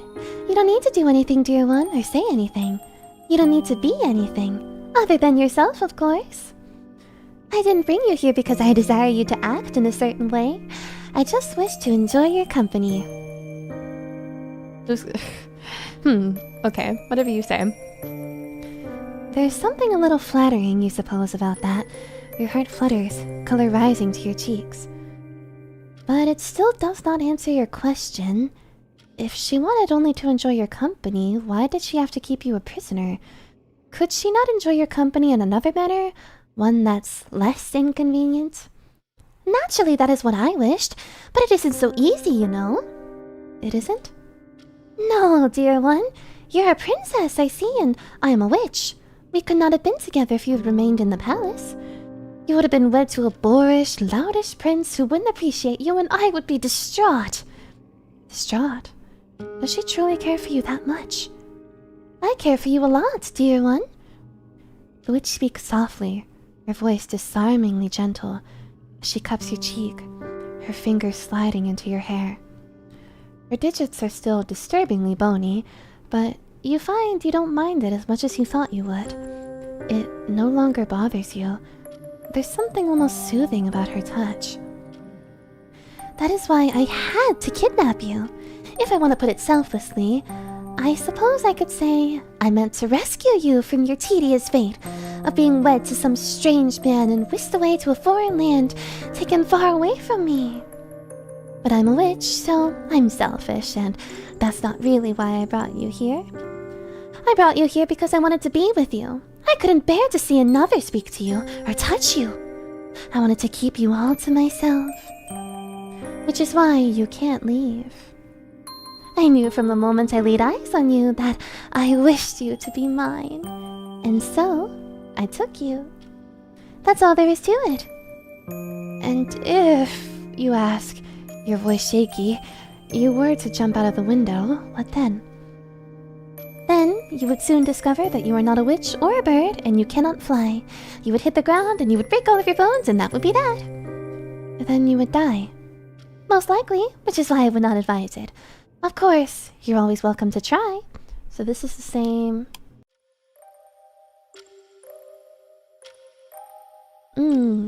You're surprised that so many people would willingly seek the services of a witch. They not have a bad reputation. A bad reputation is better than having no reputation, no? I thought you know that already. Your brow furrows, your expression flat and dull. Uncomprehending. Did you once turn to a witch? This witch? For help in the past? If you led a life as sheltered as the witch is claiming, it doesn't seem beyond the realms of possibility. But this, like so many other things about your past, will have to remain a mystery. In any case, I think I'll be busy for a few days. I won't be able to pay you as many regular visits as I have been, but don't fret. I will try to hurry as fast as I can.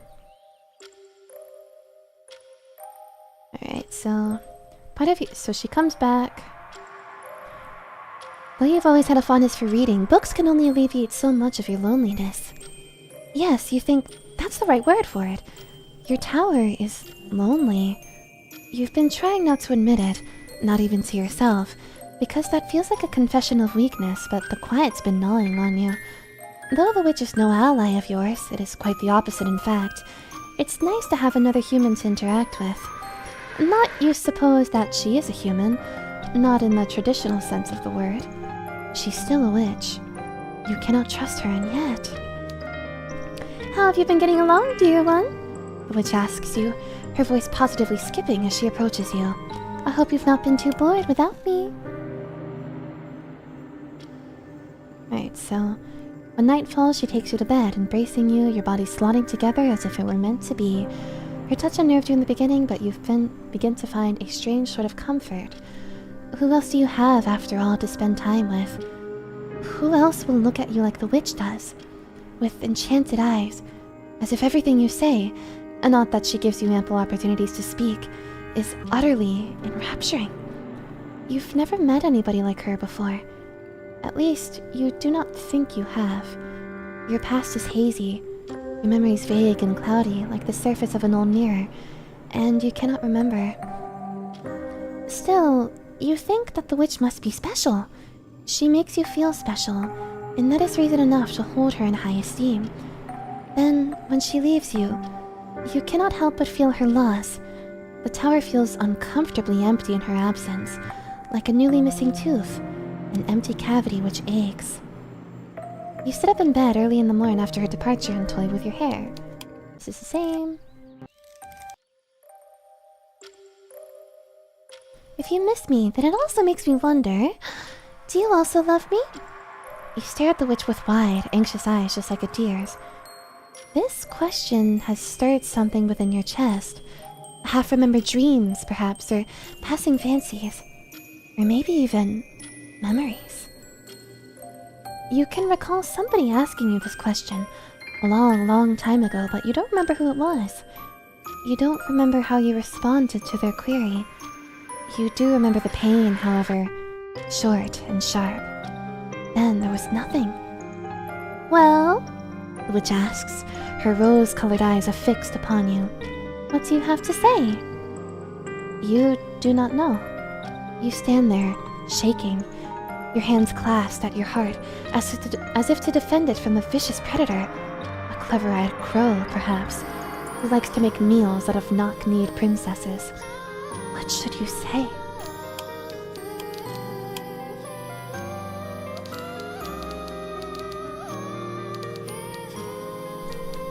I'm scrolling down.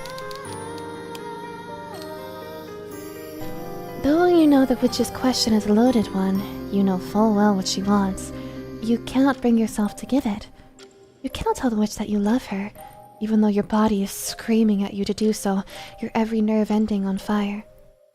You have vague memories of beholding this scene once before, of the witch standing before you knife in hand, but even then, you will not betray yourself. Man, I don't know. You will not let her get the better of you. She's taken so much of you already. Your freedom, your future, and so many, many hours. You will not let her have your heart too. That is something you must guard jealously, for as a princess, is your heart not your greatest asset? You must keep it safe, so that you might bequeath it to a handsome prince who might one day come by to rescue you. But the witch must know what you were thinking, because the smile which paints her lips is cruel, mocking even. She snorts, then says, "Oh, you mean to reject me because you think a prince might rescue you?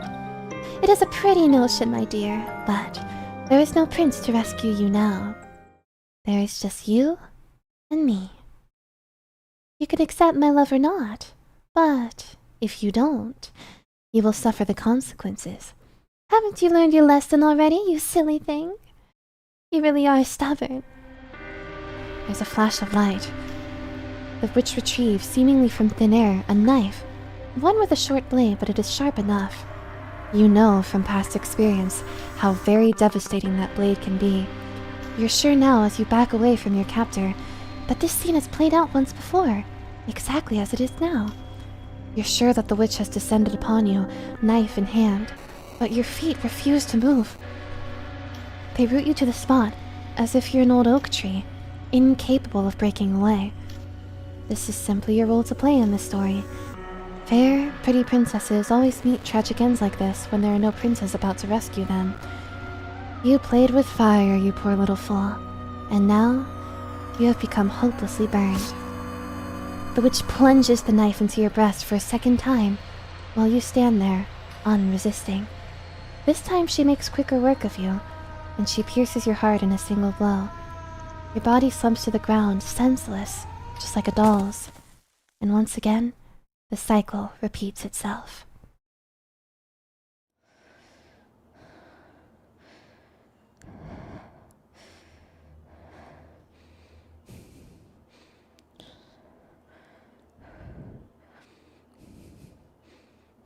Do y'all hear that? That was weird. Alright, hold on.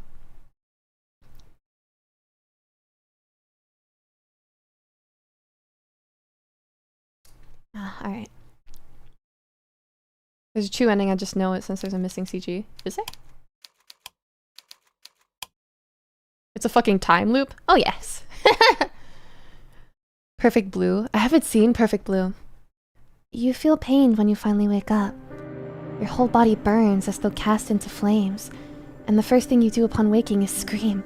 You scream over and over again like a banshee, all while tearing at your body, grabbing fistfuls of cloth between your fingers, as if you mean to rend your own nightgown asunder. Somebody stabbed you. You can remember that much. A knife plunged into your chest between your ribs and pierced your heart. You bled out, and you died, and it hurt. It hurts so much, you don't know why you're still sitting here, unblemished, or why you're still breathing. What is going on? You shouldn't be alive. You died. You're sure of it. You know that you died. You felt yourself dying. You felt your corpse slowly becoming cold as you lay there, still and stiff, a porcelain doll made immovable, mutable flesh, left to mold and wither away. But your chest is whole. Your nightgown clean. There's no blood. There's no wound. What happened? You examine yourself, your heartbeat slowly steadying. With shaking hands, you press your fingers to your chest, as if this act might reveal some secret cavity in which you can wriggle your digits inside like worms. You pat yourself down, but in vain.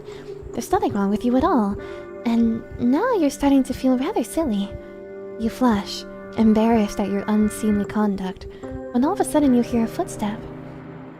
You whip your head upwards, the lights in the room flickering, the moon outside sinking, then rising again, and... Ooh, I see you're finally awake. You recognize the voice, but where is its owner? Ah, just there. You see her now. So is this the same? Yeah. We're going through a lot this time. Oh, dearie me! Where's the time gone? Wait, let me cook a theory. The witch said she has 9 lives. Now stay with me. What if we live through this 9 times over and stay alive at the last time, finally embracing the witch? Ooh, I like that! Enough! The witch addresses you thus during your 5th day spent in captivity after she's tired of toying with your hair. She stayed at your side rather longer during this visit than she has those in the past, and now the sun is beginning to set. The witch busied herself for hours, playing with you as one might a doll, though you, of course, are much more than that. While dolls have hard, impermeable bodies made of porcelain, which are incapable of experiencing sensation, it is not so for you. You feel every single touch the witch bestows upon you. When her fingernails press against your scalp, you cannot help but shudder. You begin to think, during the ensuing days, that perhaps things would be easier if you were a doll. Then you would not sigh so from her touches, would not lean into her kisses, though you wish you could lean away. If you could not feel emotions, perhaps the witch would not take so much obvious delight in drawing them out of you. Then, perhaps, she would not torment you so. Like a playground bully, the witch keeps on pressing. She pokes and she prods until your stony facade crumbles. She takes delight in your whimpers, but she seems to enjoy it all the more when you snap at her. You've told the witch to leave you alone before, but she never does. Your aggression only ever procures from her that light, tinkling laughter which has begun to grate on you so, the laughter of a child who knows not the hurt she is causing. Or perhaps she does know, but she does not care. Is there only the witch in this game? Yes. No routes like in Lonely. You're unsure what is worse. The witch finally seems to have had enough of your company, however, because she rises from your bed. The witch observes you, her long-lashed eyes narrowed, then says, "It's unfortunate, but I fear I cannot spend too much more time by your side. I need to be off. Even I have work to do." Off she goes. Trees are nigh on endless. You've pondered the pros and cons of jumping from the window. You're unsure whether you can survive the fall. no matter how verdant the grass is at the base of your tower. And even if you did survive, and your legs did not break from the impact, which are already two great suppositions, you would not know where to run. You do not know where the city is. For all you know, it could be miles and miles away. It could even be across a sea of lava, across the dark, tempestuous ocean. You have no idea if this is the country you were born in, and neither do you know where you are on any map. The witch is the only person who can tell you where you are, and you get the distinct feeling she is not being wholly truthful with you. She responds to your queries, yes, but her words seem to bend just like the sunlight when it meets the surface of a mirror. Her words are like quicksilver. They shift and mutate, and you cannot pin them down. When you ask her where you are, she smiles and laughs and says, "Why, in this tower, of course." When you ask her where the tower is, she says, "In the woods." This is not a lie, of course. You are most definitely in a tower, which is situated in the woods, but any attempt to extricate further information from her results in laughter. If you ask too many questions, she invariably starts kissing you. It's quite effective at shutting you up. It's very hard to articulate yourself when the witch's tongue is nudging against your own, and her arms are about you, and you're sighing. When she takes you in her arms and she holds you and she kisses you, you forget about your questions. You forget about trying to escape, if only for a few brief, blissful moments, where nothing much seems to matter, save her. Then she leaves you, and you find yourself feeling more uneasy than ever before, disgusted at yourself for cleaving so easily to her kisses, and even more confused. You still have no idea where you are, but maybe the particulars don't matter. You're in a tower in the forest. Nobody but the witch knows where you are. Nobody will be coming to save you, and you cannot save yourself. Even if you could jump from the window, you can't. And you knew where the city was, you don't. There's something rather uncouth about attempting to escape. You're a princess, after all, and princesses aren't supposed to rescue themselves. That's not how stories like these go. They're supposed to wait until a handsome prince rescues them, and that's what you do. Like a good little girl, you sit by your window, looking out over the forest, which stretches on endlessly, and you think. I'm too gay for this. You're so real. You should be used to all of this inertia, this yawning empty nothingness, but it still gnaws at you. That's why you begin reading. It's fortunate that the tower isn't completely devoid of entertainment. There are books, at least. Shelves full of them, stacked against the stone walls. There are so many books, the wood shelves groan beneath their weight. You're hard-pressed to pick a book, but you eventually settle upon a romance. It's frothy and inoffensive and not particularly interesting, but losing yourself within its pages is better than sitting idle. How to make an effective horror game for aromantic people. It at least occupies your brain. It stops you from thinking about your predicament, which can only be described as dire, and it stops you, too, from thinking about her. That really is the most frustrating part about this whole experience. When the witch was with you, forever by your side, you could not wait to be rid of her. Now you are rid of her. You have nothing left to look forward to, save her next visit. Your world has become very small indeed since you were kidnapped, compressing down on itself until it could be fit inside a walnut shell. That is why you read. If you immerse yourself in somebody else's life, even if it is a made-up life, it might stop you thinking about your own. At the moment, it's the only meaningful way in which you can be free.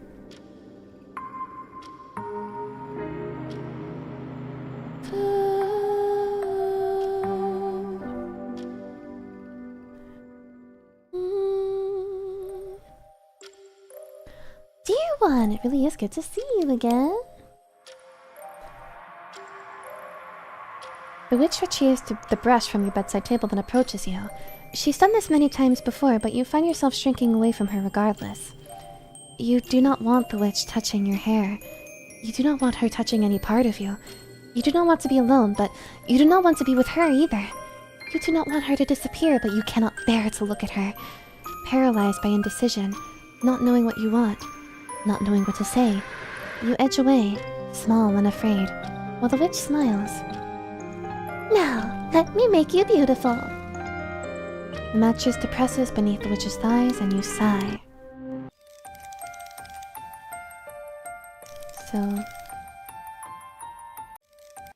So, when the witch finally returns, you set your book down a little too quickly and look at her too expectantly. My, somebody's eager. Did you miss me that much, dear one? Aren't princesses supposed to be calm, composed, perfectly poised? You might not remember much of your past, nor of your life in the palace, but you think you should be accustomed to compliments at this point. Surely princes have been going down on one knee and taking your hand for years. Ever since your 18th birthday.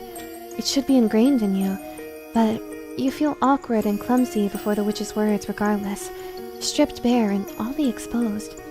It's enough to make you wonder, are you really a princess at all? You look at your feet, you cannot look at the witch, your captor, and mumble something that's only faintly intelligible.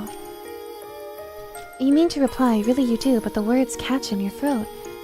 Your initial instinct is to thank the witch for her kindness, but why should you? She kidnapped you. You do not owe the witch anything. You should not owe her anything at least, but that makes it all the more complicated to navigate this gift. What should you do? You dither for a few moments, rendered mute. You never know what to say to the witch, while the witch chuckles. Well, let me leave these for you at your bedside table. You can peruse them when it's most convenient to you. Or not, if they aren't to your liking. What did she give you? A stack of books, 3 of them to be precise, bound in leather. Naruhodo. I'm not boorish enough to force a gift upon a fair maiden if she doesn't want it. That is quite curious, given she was boorish enough to kidnap you. Now let me look at you. How have you been faring in my absence? Something about the witch makes you tremble. Why does the witch make you feel like this? You do not know, but you wish she didn't. Makes your skin crawl. Oh dear, your hair looks awfully naughty. Where would you go if you were able to leave? What would you do? The time unspools before you, each day blurring into the other. You have so much time now, but there's precious little to fill it, save reading. You've gone through most of the books in your tower already, and you're beginning to long for something more than light, frothy fairy tales, even more insubstantial than sea foam.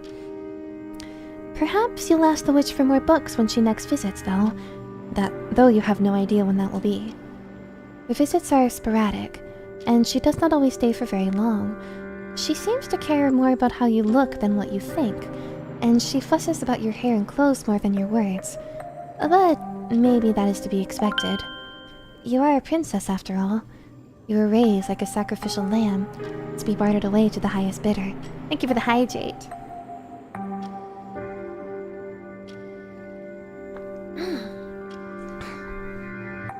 Been a while. It sure has, thank you. That is how all princesses are, whether they're engaged to princes or kidnapped by witches. They exist to be looked at and to be admired. What they think is of little consequence. The witch's treatment of you rankled in the beginning? It stung your pride you suppose as a princess. In the beginning you railed against her. Now, however, you've begun to miss her company. Every day, when you're awake, you're made aware anew of just how much your world has shrunk. It contains nothing save the witch.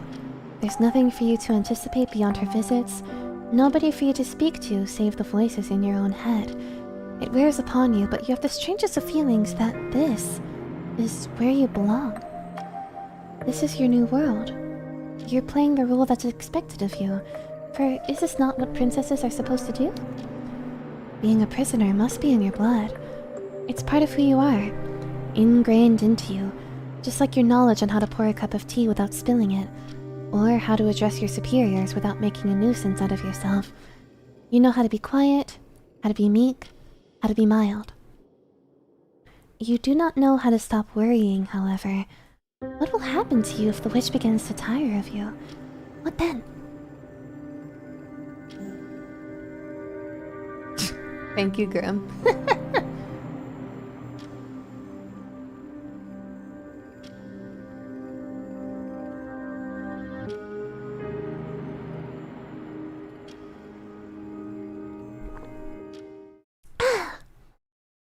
Do you ever feel like screaming, dear one? So many girls demand so very much of me, it fast becomes tiring. And they can be so ungrateful, too. It almost feels like being back in the conservatoire again.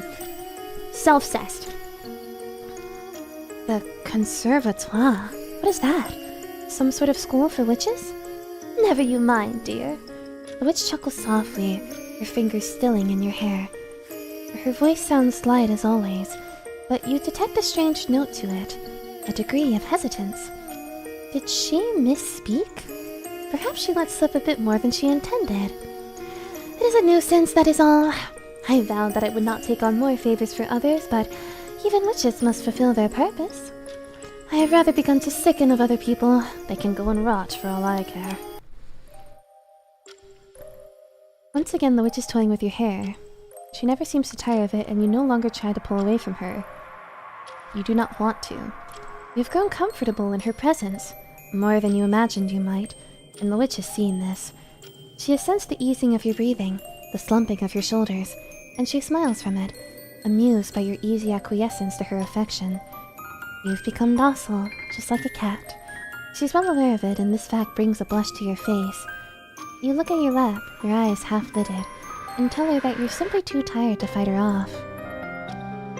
You've been her prisoner for so long, it would be foolish to remain antagonistic towards her. She is the one, after all, who feeds you, who entertains you, who keeps you company. You really are a good girl. You were quite the handful in the beginning, but you've warmed up a good deal. Makes for quite the change. Do you also love me? You have been fighting off slowly mounting feelings of déjà vu since you first awoke in this tower, but this question finally brings you to your senses. You feel as though you've finally awoken, just like Sleeping Beauty, from a long, long dream. The witch has asked you this question once before. She asked you whether you loved her, and you refused her. You were too proud and haughty to accept her love, and you paid for it. She splashed your blood against the tower floor, and you were left to lie there in a heap, a sad, pathetic pile. You did not look very much like a princess then, for all of your airs and graces. The witch left you to die. But she is a merciful witch, and she has given you a second chance. What will you say to her this time? Ooh, here we go. So, I think you're saying I love you will get us to a different ending, because I'm wondering, right? If we choose I don't love you, if it'll just take us down like the same thing again.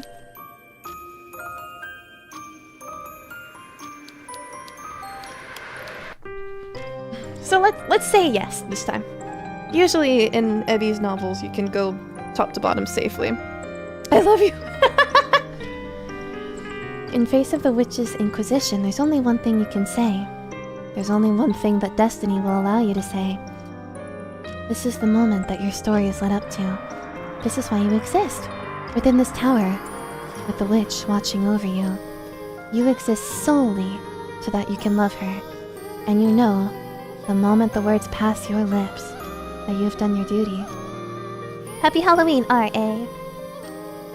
You have fulfilled your role in this story. There will be no more resisting from you now. Your shoulders slump in relief, finally content with your newfound bondage with this repeating, recursive nightmare, as the witch smiles. She looks at you tenderly, as a mother might a child, as though you are her child, and you have pleased her by eating all of your vegetables or tidying up your toys. It took some doing, but you have finally given her the correct answer. Of course you love the witch. How could you not? She is all you know in this world, and all you have to rely on. And is blind reliance not what love is? The witch seems to agree, because she giggles. Her fingers curl against your captive cheeks, her nails digging into them just hard enough to hurt, so sharp she threatens for a brief moment to draw blood. But your concerns are soon allayed, or else overwritten, when the witch leans in. Softly, she says, I knew you couldn't keep holding out against me. You were awfully stubborn, but all of that silly resistance is in the past. Finally, you're all mine, my adorable, pretty princess. Then, she kisses you. A harsh, crushing kiss, which robs the air from your very lungs, and the sense clean out of your skull.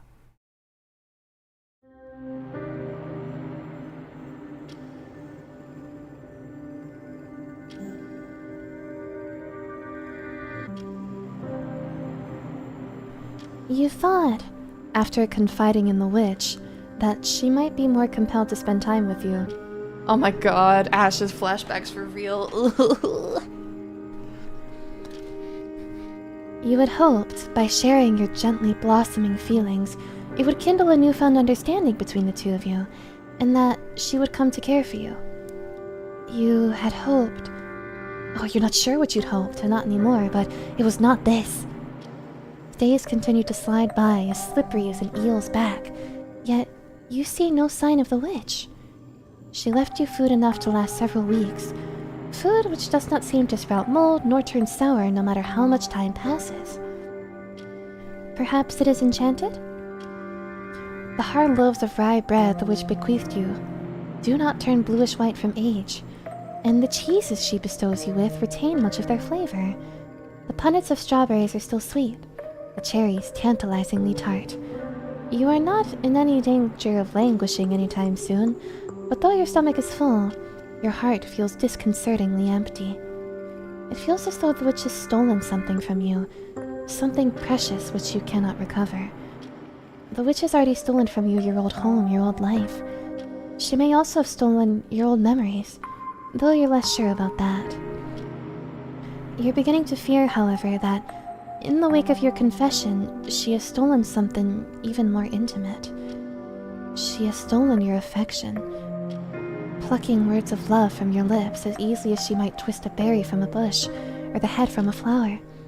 She's harvested your feelings in a manner which, in retrospect, seems uncomfortably calculated. Did she lavish you with gifts so that you might grow to adore her? Did she cultivate your feelings on purpose, in the hopes of reaping them, of having something else to steal from you? Now that she has claimed your heart, perhaps she no longer finds you amusing.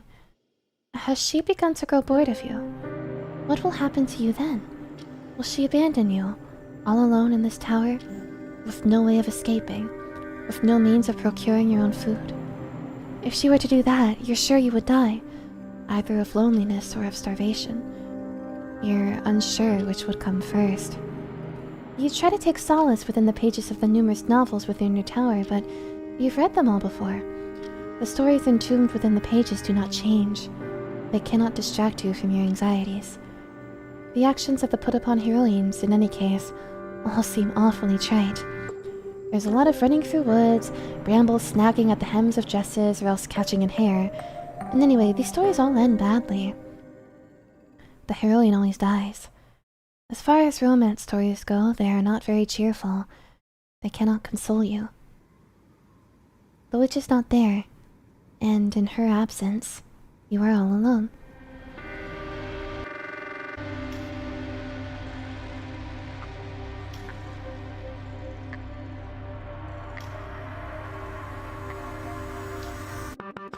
The days continue to pass, but little changes. The witch pays you a handful of visits, but they're infrequent, few and far between, and they are depressingly perfunctory alongside it. These visits do little to assuage you that the witch still loves you. How can she, when she comes and goes so very easily, just like a cat? If she loved you, could she really abandon you, without a backwards glance? You do not know, or perhaps you do not want to. Dwelling upon it is too uncomfortable. Does the witch not know what she's doing to you? Does she not know how much you have come to care for her? Surely she must, for it was she who pulled that confession, timorous though it was and uneasy, from your lips.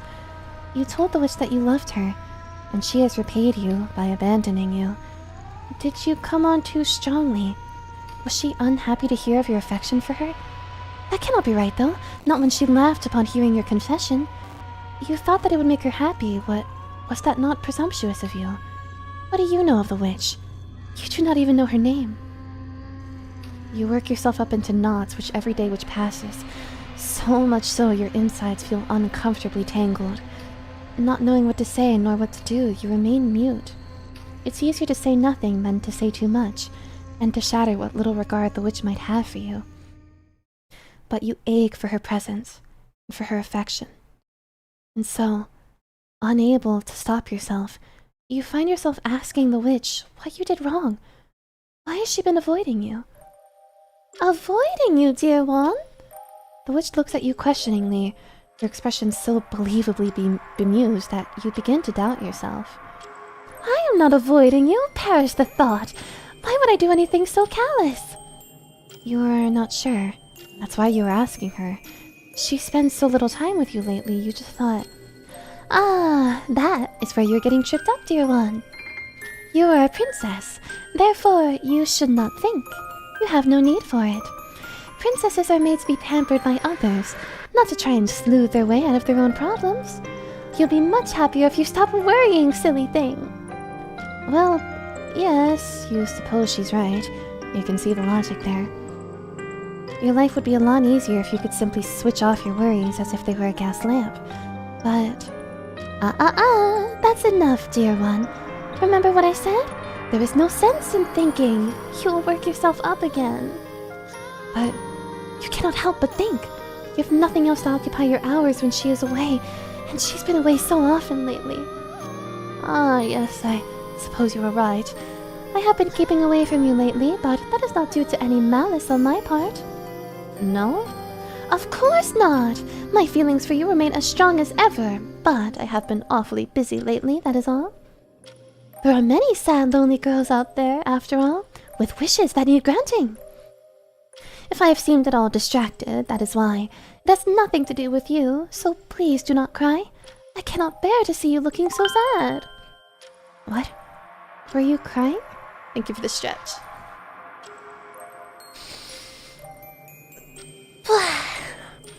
Yes, you are. Your eyes are wet, and so are your cheeks. You poor dear thing. The witch tuts then leans in. Gently, she introduces her fingers to your cheeks, cupping them as if you are something invaluable. When she touches you like that, you feel as though you're precious. On your own, it's easy to get caught up in the mire of your own thoughts, but with the witch... Shh, easy now. Try not to cry, dear. You'll spoil your pretty face. With the witch, you feel like the princess that she claims that you are. She makes you feel as though, for the first time in your life, you're wanted, you're needed, you're safe. And perhaps that is why you begin to cry in earnest, the gentler the witch handles you. You always thought it was a foolish saying, to kill somebody with kindness, but now you think you can finally see the logic behind it. The witch is killing you, whether she knows it or not. Even when she leaves you, you are not alone, not truly. She has burrowed her way into your heart, and there you fear she will remain, lodged from now until the end of all times. You will never be able to disentangle yourself from her. You love her far too much for that.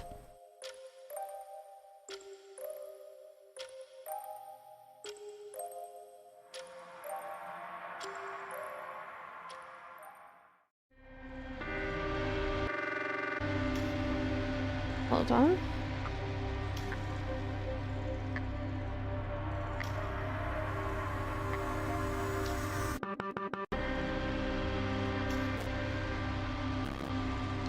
Alright. You try to maintain a positive attitude as the days elapse, afraid that you might deter the witch if you become too mawkish.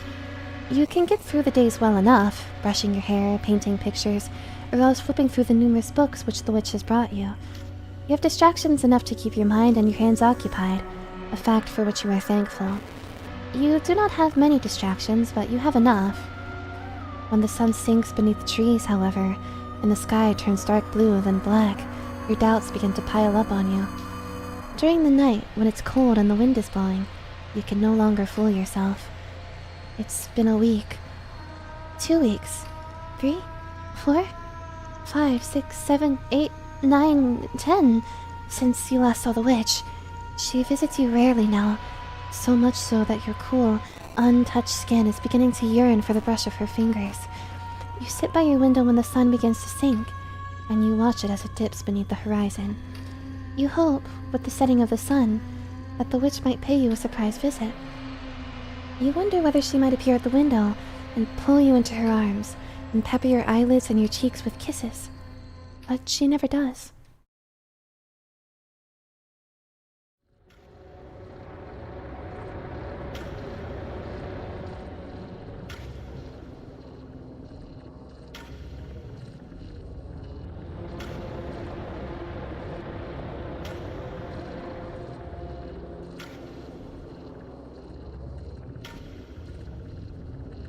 You're sitting at the window once again, as has become a commonplace occurrence for you, dreaming of what could be, of what should be.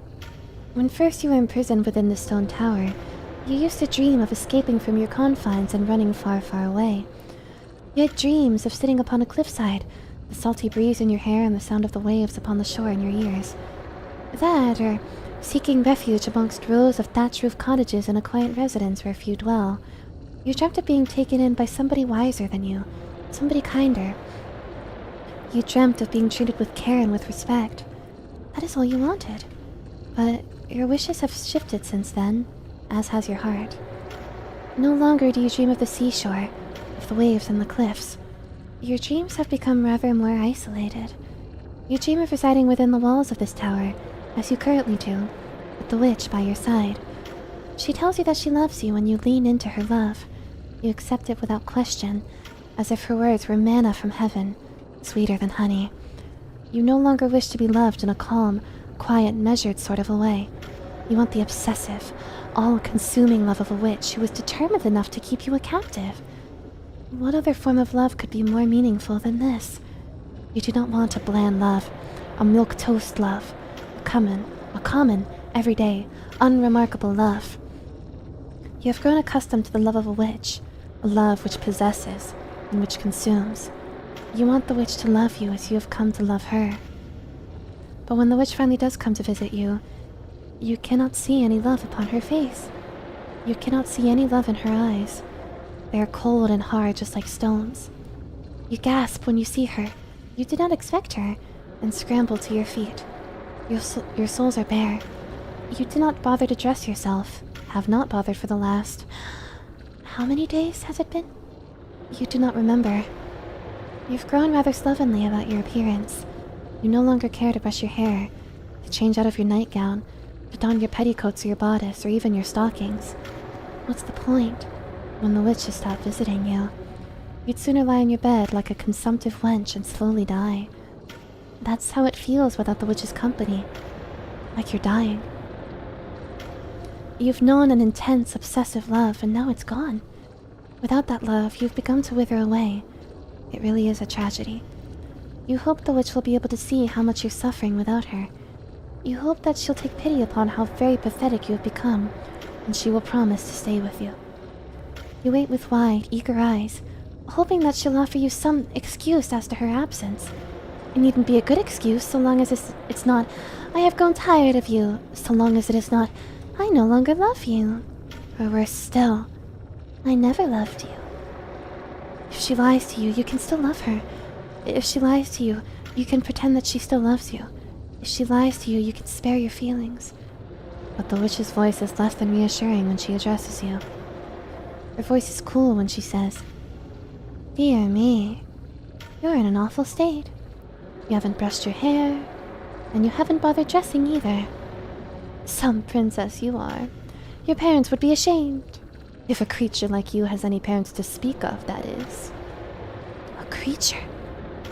You look at the witch uncomprehendingly. What does she mean by that? I mean what I said. Just take a look at yourself. If you do not believe me, look at your reflection, then try to argue that you aren't a creature. You would look at yourself, but there is no mirror. You have not seen your own face, save for the faint reflection in the witch's dark eyes for... God, how long have you been trapped in here? Ah, yes, I suppose that is true. I was hoping you might remember who you are for yourself without me needing to spell things out for you. But you're remarkably dense, aren't you? I thought you were supposed to be wise. But I suppose even the most powerful of witches are capable of self-delusion, when the truth becomes too unpleasant for them to confront it. What does she mean, witches? You thought that you were a princess. Oh yes, I did tell you that, didn't I? I thought it'd be amusing. A bit of role reversal.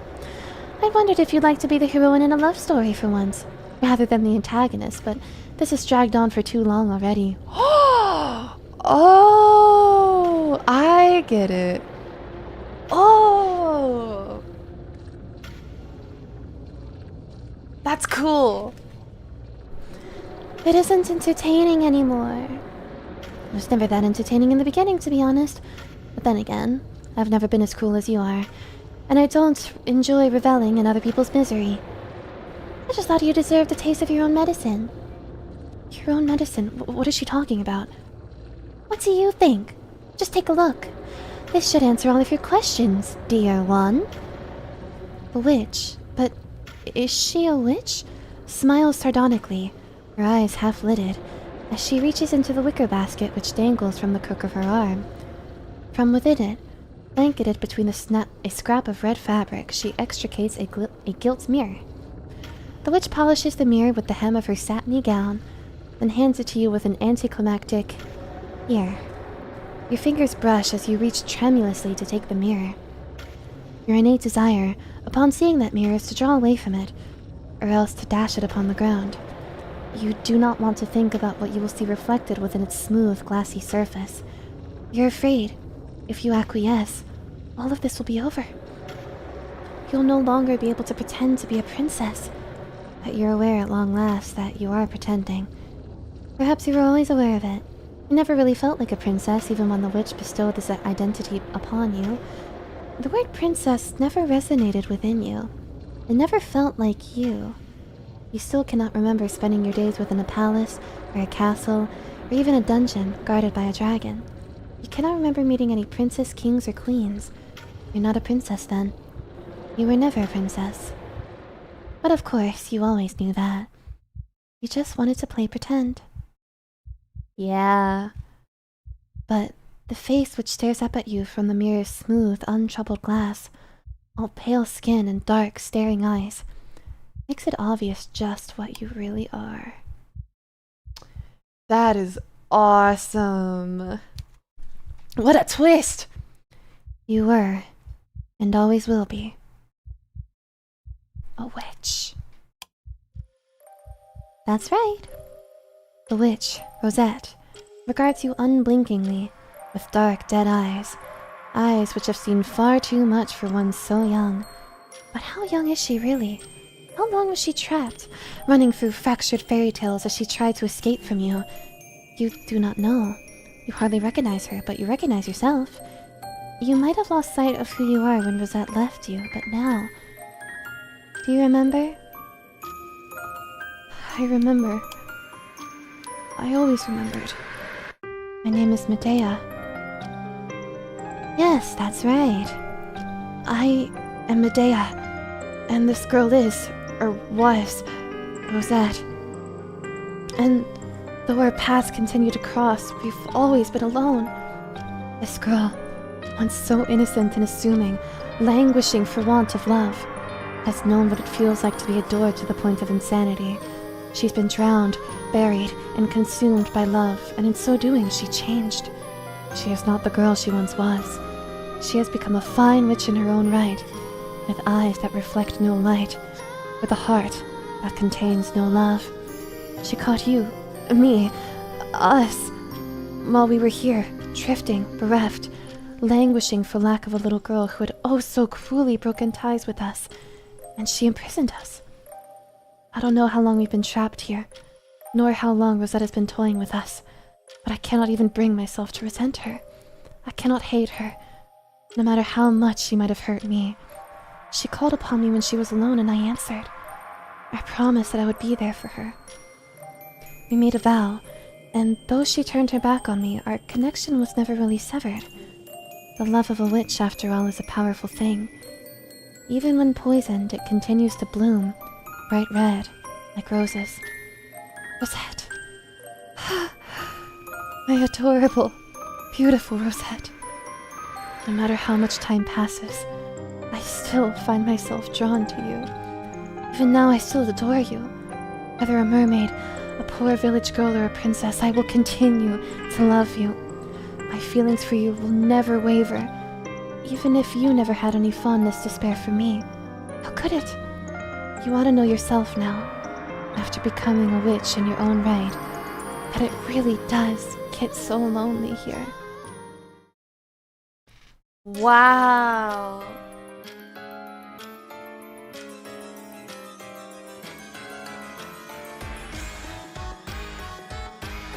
Do I need to look at the other game? Yes.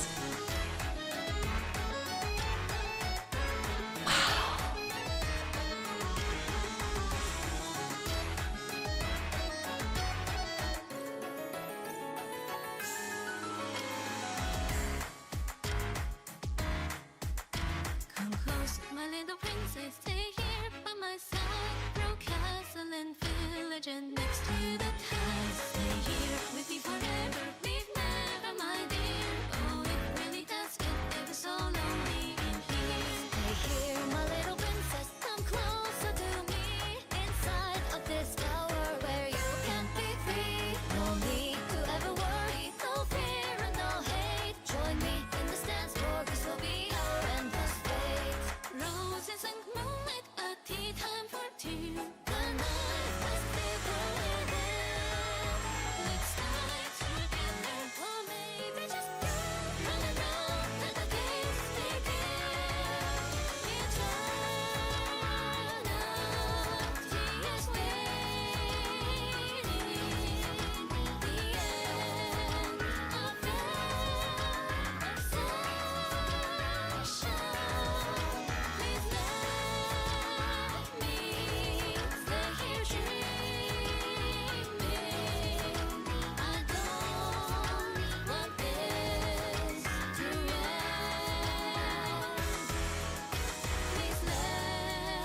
this nightmare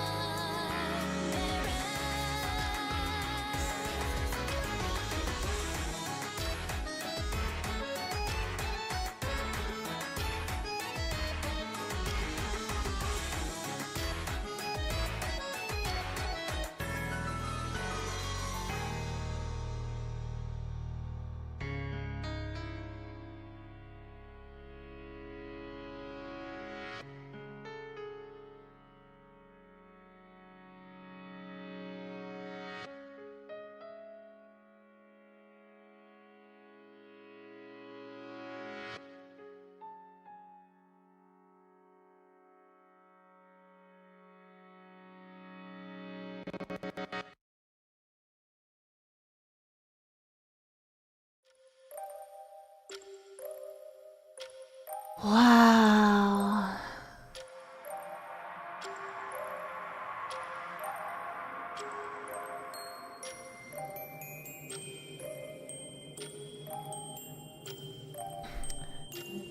Wow! Brilliant! Brilliant! So there's only 3 CGs here. Or really only 2 and then the movie.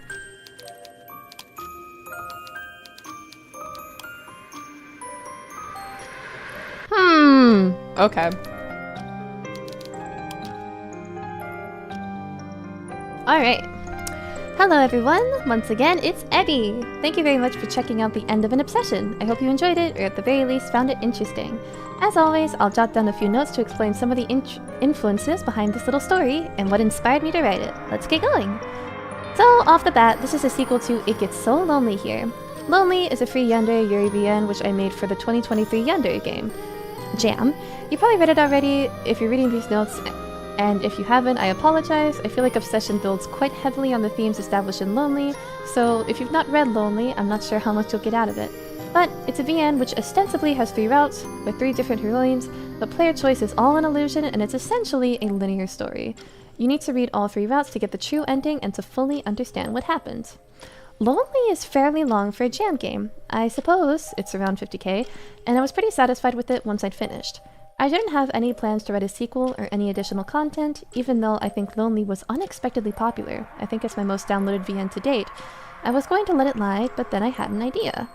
I decided I wanted to take another crack at doing a yandere yuri story. The initial idea which sparked it was a vague thought.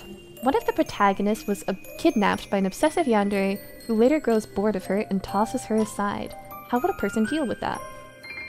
I thought this was an interesting idea, and it would be a pretty sturdy scaffold for a grim, dark yandere story. Initially, I was going to set the story in the modern day and have the main character be some sort of shy university student who gets kidnapped by a stalker and chained up in their basement or something along those lines. But I eventually decided this concept was just too depressing to actually write. I've written some pretty dark stories in the past which deal with some discomforting subject matter, but the thought of writing about a killing stalking-esque scenario made me feel uncomfortable. I wasn't sure if I'd be able to pull it off tastefully, especially since instances like this happen in real life. I didn't want to turn such a tragic real-world scenario into an edgy shock content grimdark VN, so held off on it. I decided to shelve the idea. Until I was listening to the song Open Window by Hungry Lucy and was struck by some of the lyrics. I can't hold you tonight, my world wrapped in sorrow. I won't hold you again, so now I'll be all alone. The dreamy yearning of this song made me think about my original idea. What if a girl was kidnapped by a yandere who gets bored of her? And I started to reiterate on it. What if, instead of setting the story in the modern day, I made it a fairy tale based on Rapunzel, and included several scenes of our lovelorn heroine sitting at the window of her tower waiting, not for a prince to rescue her, but the witch who kidnapped her to see her again. This sounded like a more viable way to explore my original idea, without it touching on any unpleasant real-world parallels, or it being too upsetting to write about. I'd also wanted to write a Rapunzel-style story for a while anyway, after reading The Golden Rope by Tanith Lee, which is a gorgeously written gothic retelling of Rapunzel by one of my favorite authors. I love Tanith Lee's works a lot, and you owe it to yourself to check her out. Her writing is gorgeous, it is significantly better than mine. Ooh, high praise. So I decided on what sort of story I wanted to write, but that's when I thought about associating this Rapunzel-esque witch princess Rapunzel-esque witch princess captive toxic yuri tale with Lonely.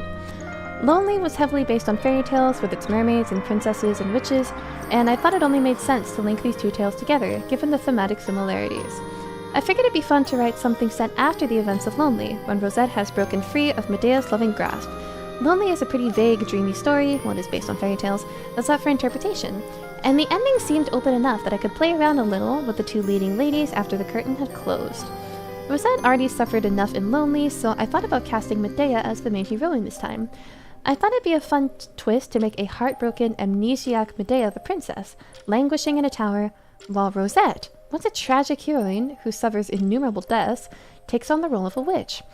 Twisted by all of the misfortune which befell her in Lonely, Rosette vows to take her revenge on Medea by subjecting her to a loop of death and despair inside a fairy tale world of her own creation, a fantastical birdcage with no exit, where Medea must fall in love with her, or else. Rosette has no interest in Medea's love, however, and she's toying with her former tormentor to achieve her own catharsis. She intends, upon making Medea love her, to abandon her, and in doing so, destroy her completely, and emerge the ultimate winner in their toxic lesbian magical showdown. So, this is basically Higurashi Sotsu, right? Rosette and Medea are Bikan Satoko, aren't they? And maybe you could say they're Burn and Lambda? There's some definite When They Cry influences here. I just hope it isn't too overt and the story can stand on its own as something sufficiently interesting.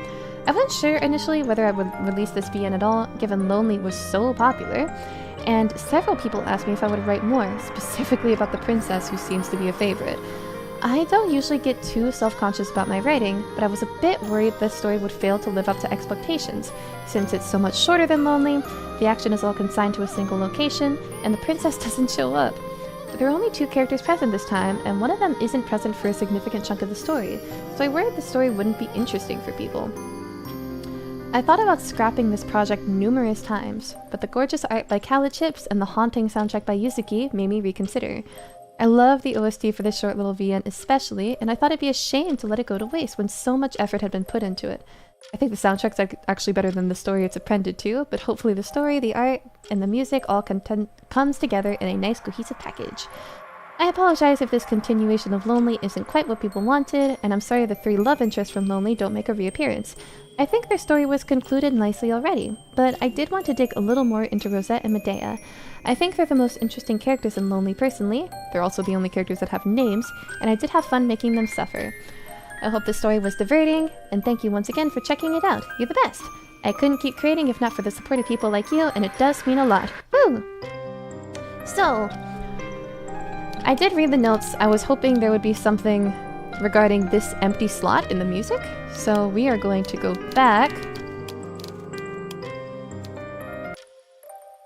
So we're going to go back to this choice and we're going to say I don't love you.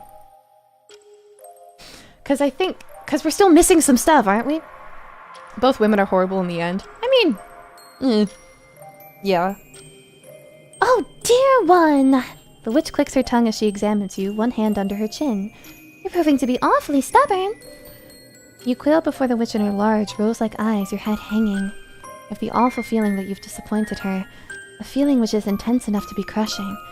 You feel your insides squirming unpleasantly, as though they've been hooked by a fisherman's lure.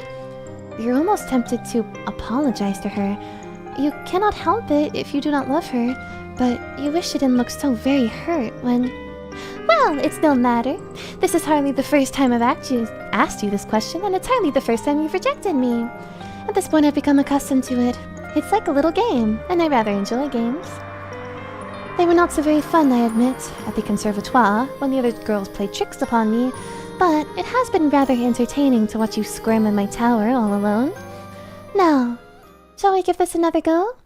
I wonder how long you can keep on resisting me. You might be strong. I suppose I should have expected it, really, given your true nature. But I've endured horrors you can't even possibly understand. And I'm even stronger. I'm not gonna let you get the better of me. I've had enough of being walked all over, my dear pretty princess. The witch draws a knife from thin air as she speaks, her smile cloying, so sweet it's almost saccharine.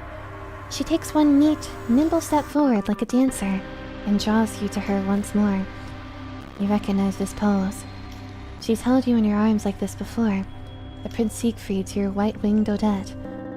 But the front of your pale gown and your fair ivory skin do not remain for very long. The witch's knife plunges into your chest, sure and true, the blade sliding between your ribs as though it belongs there. You gasp, but not in surprise. You have the dull feeling as you totter back that this has happened once before. You're accustomed to it already. It's not so very surprising, therefore, when you gasp. You choke. You splutter, blood burbling from your lips, such a deep crimson it's almost black. Your body teeters. Your legs, two slender stems, give way beneath you. Then you fall. Your head makes a loud crack as it hits the ground. Hi! Welcome in! Like a gourd dropped from a tall height. From the window of your tower, perhaps, but you don't register it. You can't hear it. You've already succumbed. You feel tired when you finally wake up. At this point, you've seen the ceiling one too many times. It stares down at you hatefully, as restrictive as the shell of a walnut, a prison in which you've found yourself trapped. You've been here before. You've seen these walls, and you've seen that window, and you've seen the sky beyond it, but never have you seen any door. Gotta run now. See you later, Yabuki Des. There's no way out of here. Listlessly, you lie there, remembering the many deaths which dance through your mind like dust motes. You have died so many times you can hardly keep track of them. Then you hear a voice. Her voice. You recognize this too.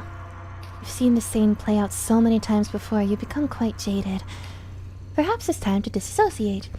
You let the witch introduce herself once more as though you're strangers as your days begin to melt away.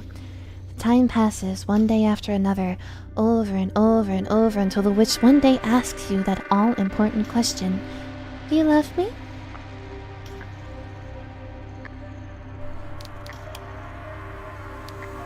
This again? The witch tuts, evidently displeased, as her fingers press against your cheeks, her nails sharp like claws so they almost draw blood. Did you know that darker, more crimson blood implies an oxygen and iron deficiency? You could say the witch took her breath away. Wah. I am beginning to tire of this back and forth. I thought I'd be able to break you down by this point, like the dear little doll that you are. But never mind. It would appear some further persuasion is in order. Just don't complain if it hurts, dear one. Remember, you're the one who brought this upon yourself. There's a flash of silver, one which has become far too familiar. Then you feel pain, but only for a few seconds. The witch's blade sinks into your chest, plunging into your heart. You bleed and your body crumples to the floor. Then, you die. You feel tired when you finally wake up.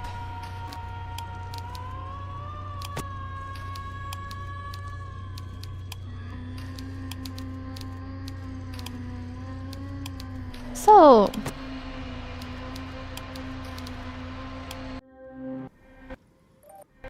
And then this is all the same, I guess. Alright, so... So I was wondering, if we, well, loop, are we even on anymore? We looped a lot of times. So... Did we get the last song? We still don't have it. Arere?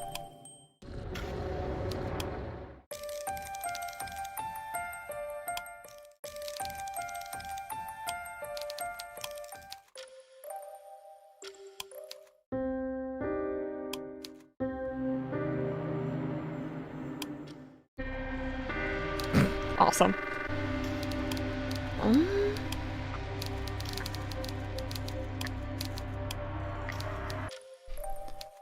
Let's keep trying. We'll have to go back a couple times, but it's okay. Maybe it's just an empty page. I doubt it.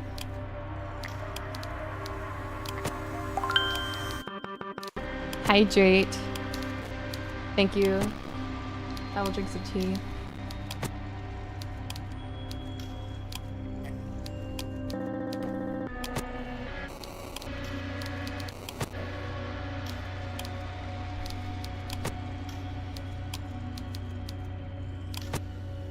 Infinite loop. I love the infinite death loop.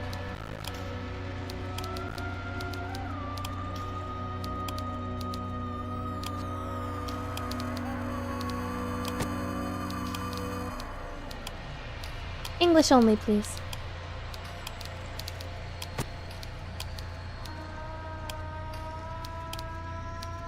So hold on, hold on. I'm gonna message Ebby real quick.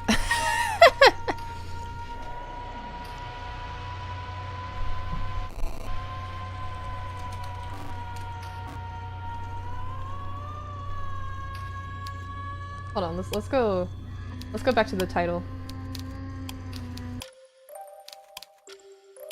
You got that?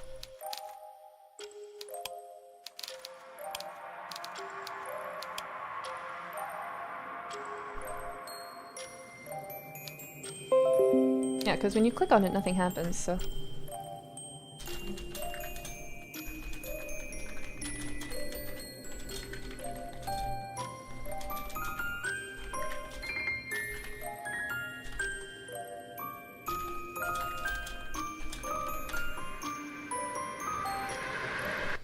Not using the DM privileges. Nah, I'm using the server.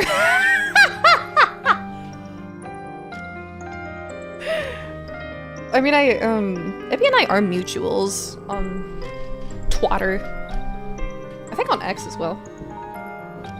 Or, hold on.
Yeah, Evie's offline right now. Alright, sorry babes, I had to step away for a second.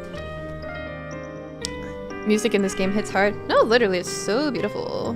I love it. I think Ebby's offline though, and I think I feel like we've tried everything. So I feel like there's not... I mean, it could be also maybe we need to start from the very beginning. What are we doing after we unlock everything in this game? This is what I was missing. Here we are. I feel oddly empty when I finally wake up. I lie in bed, staring up at the ceiling of the tower my beloved Rosette prepared for me. A birdcage in which to trap me, so I might never leave her. She meant, I suppose, to torture me, just as I tortured her. Yet, all this time, she was laboring under a misunderstanding. I never once meant to torture her, and neither did I wish to hurt her. Why would I do that, when I loved her so much? She might not have realized it, but my intentions were pure, even if my methods were not. I loved Rosette without restraint, for is that not what witches are supposed to do? We are not beings, after all, who are known for tempering our emotions. Everything I felt keenly, and Rosette did wish, as she languished in the conservatoire, for a companion. She wished for somebody who would stay by her side no matter what. Somebody who would never, ever leave her. I was only granting her wish, yet when she got what she asked for, she found she no longer wanted it. It is an age-old adage with humans, I suppose. One must be careful what they wish for, lest it come true. Poor Rosette never realized how intense love can be, I suppose, when she wished for it. How was she to know, the poor thing, when she'd never been loved before? I made her wish come true, and I tried to fill her with love so that she would never be lonely again. I gorged her with the stuff, and she grew sick of it. She grew sick of me. She abandoned me, bereft and alone, in a patchwork fairy tale of my making. A fantastical world I crafted for Rosette, so that she might never be alone. But she came back. She couldn't leave me, just as I suppose cannot leave her. She returned to my side, much changed after all I had subjected her to. But I suppose my love for her changed me too. Adrift in fractured fairy tales, a witch with no fair maiden to ensnare, I drifted. Without Rosette, I forgot who I was. How could I continue to exist after all on my own? Witches might be solitary creatures, but they always act in opposition to another. I have never once heard of a fairy tale solely about a witch. I lost my identity without Rosette, but she restored it to me anew. She claimed to hate me, and perhaps she does, yet she still returned. She brought me back from the brink, so that we might play Appa's little pantomime once again. Though this time, our roles were reversed. It's been a strange experience, but not an unwelcome one. I don't mind acting a fair ingenue for my dear Rosette, if that'll make her happy. If courting my love, then casting it aside will grant her the happy ending she so ardently desires. Now then, I wonder, should I submit myself to Rosette once more, and give myself up to my fate? Should I resist just a little longer? Ooh. Ooh! So that's a callback to Lonely. Let's accept. Yes, that does sound lovely. Tales are best experienced once, but we witches are greedy. We live for longer than ordinary humans, and so we might indulge in the same story over and over. There's no harm in overindulgence, not when we witches will never truly die. There's nothing to prevent me from sinking once more into this yarn which Rosette spun for me, and so I will do just that. I will give up my memories once again, and I will allow myself to be reborn. I will let Rosette cut me, and coddle me, and kill me. I will let her kill me over and over again, roses blooming in this tower to commemorate every single one of my deaths. I will submit myself, once more, to her hands, and in so doing, I will plunge myself ever deeper into this endless obsession. The game closed. Alright, so let's reopen the game.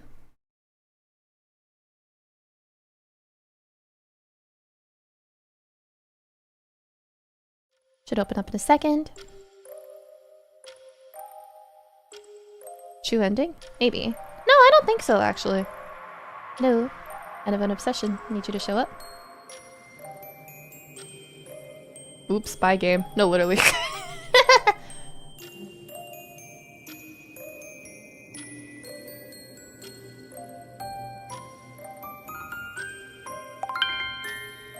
Thank you for the hydrate. Everything just shut. What the hell? Game gone. Womp womp. There we go. We got it now. Oh, it's doing it by the game capture. Alright. They're all gone! Are you kidding me?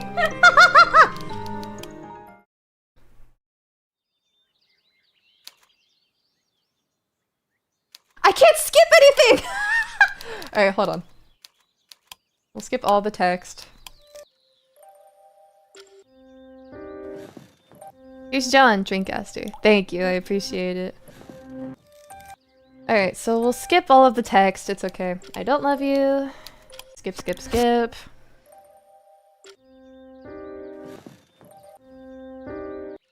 It's okay. We're all good.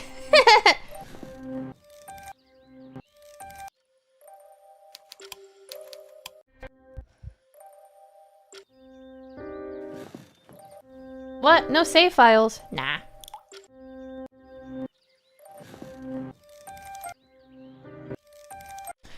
Ugh. Alright, here we go.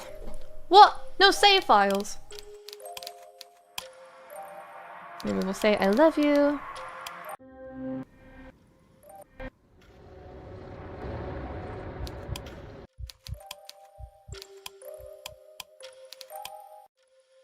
Cool. So now if we hit start, what happens? I feel oddly empty. She really did. Alright, now let's fight. Yes, perhaps that is for the best. In due time, I'm sure my memories will begin to tarnish once more, like the surface of a mirror. Then, I'll be able to experience this story once more, with myself as the put-upon heroine. Until that day comes, however, I will continue to lie here. I will think of myself, and of Rosette, and I will allow myself a degree of contentedness we witches rarely feel. Rosette might not be here, but she is the one who built this tower to entrap me. She meant to keep me here, and as long as I remain, Rosette will always be a part of me. I will always be a part of her, and I need never be lonely again.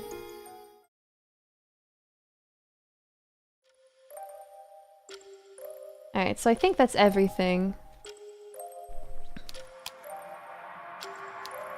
Do we have all the music now? No?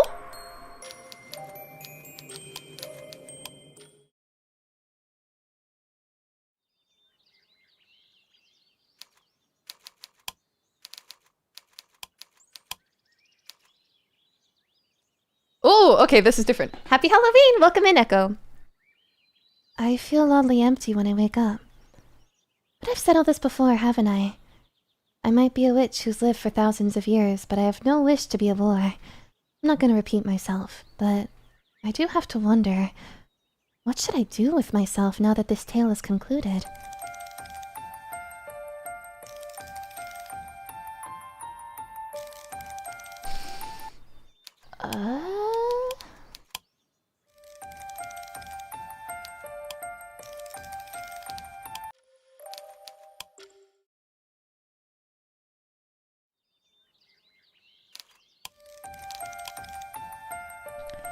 Yes, that does sound lovely. Tales are best experienced once, but we witches are greedy. We live for longer than ordinary humans, so we might indulge in the same story over and over. There's no harm in overindulgence. Not when we witches will never truly die. There's nothing to prevent me from sinking once more into this yarn which Rosette spun for me. And so I will do just that. I'll give up my memories once again. I will plunge myself deeper into this endless obsession. How do we get the last music? Give up on that empty music. No! There must be something I'm missing.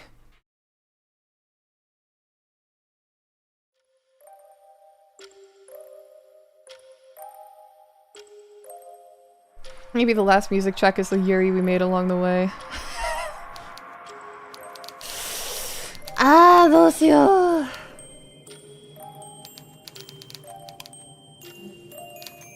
Okay, one more time and then we're stopping for realsies. Never give up, never what? Never back down, never what?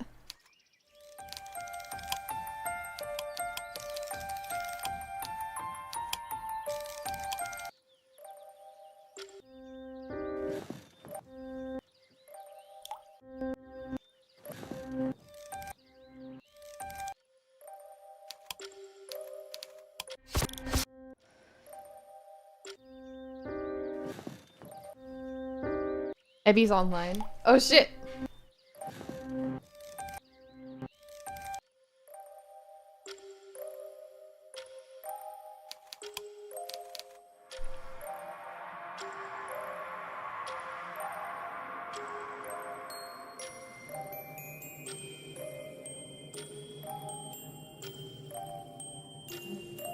Alright.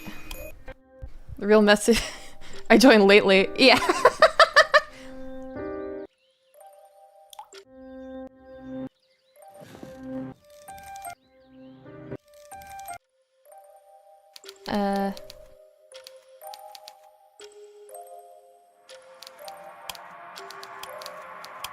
So what happens if we say I don't love you here?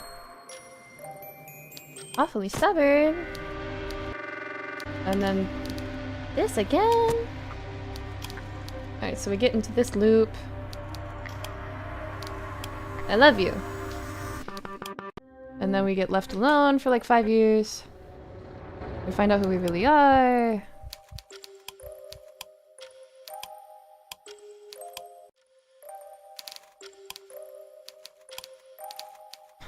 So Ebby has messaged me and said it's supposed to unlock at the end of the game.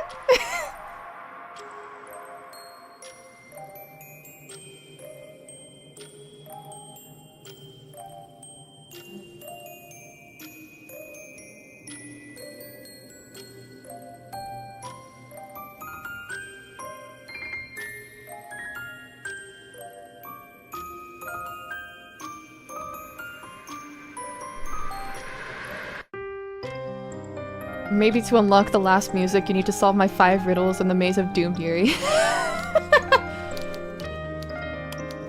Yeah, so the game is open. Or the notes are open, rather. Bro, did you break the game? Man. Too powerful for Yuri. This is so sad.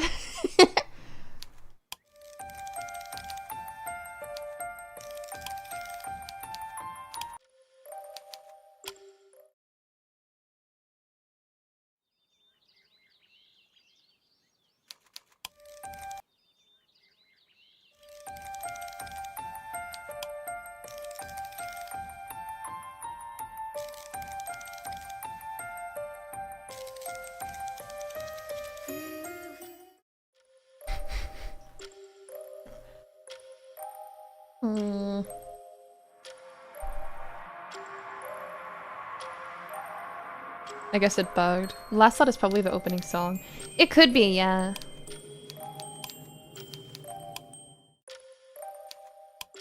I mean, if we go to the gallery, what's the beginning sound like? Alright, it sounds like that.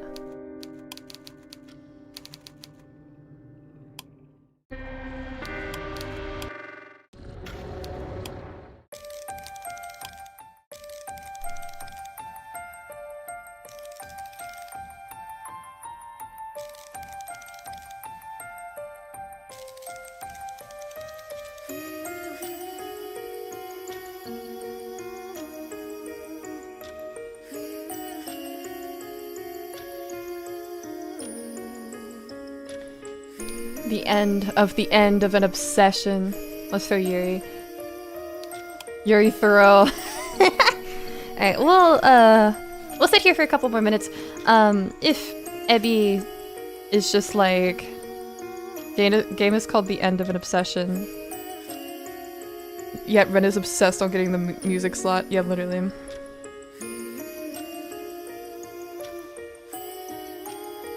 It's also totally possible that it might just be a bug, because this game released, like, literally today, so...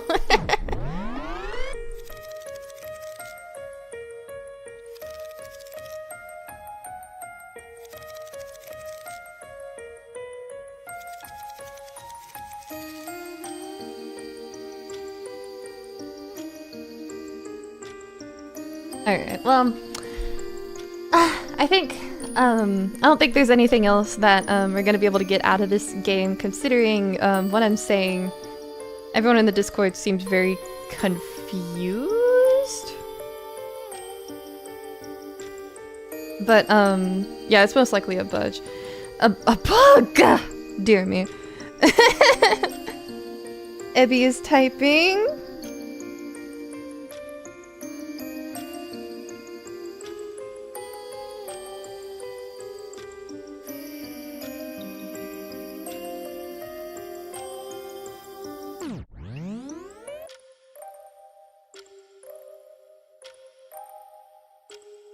Alright, so it looks like that's just a bug. So, we are, so we have seen everything. Wahoo! Why give up on obsession? This truly is the end of an obsession. So we will be live again in, I'm actually doing 2 streams today. We're doing another Ace Attorney stream today. I'm gonna take like a 30-minute break first because I am exhausted. I've been talking for 3 hours. So, after this, please keep your eyes peeled for the Ace Attorney stream. It says it'll start in 10 minutes. It's not going to start in 10 minutes. And, Sif, if you could, or if one of the mods in here could do me a favor and say in that chat that we are not starting in 10 minutes.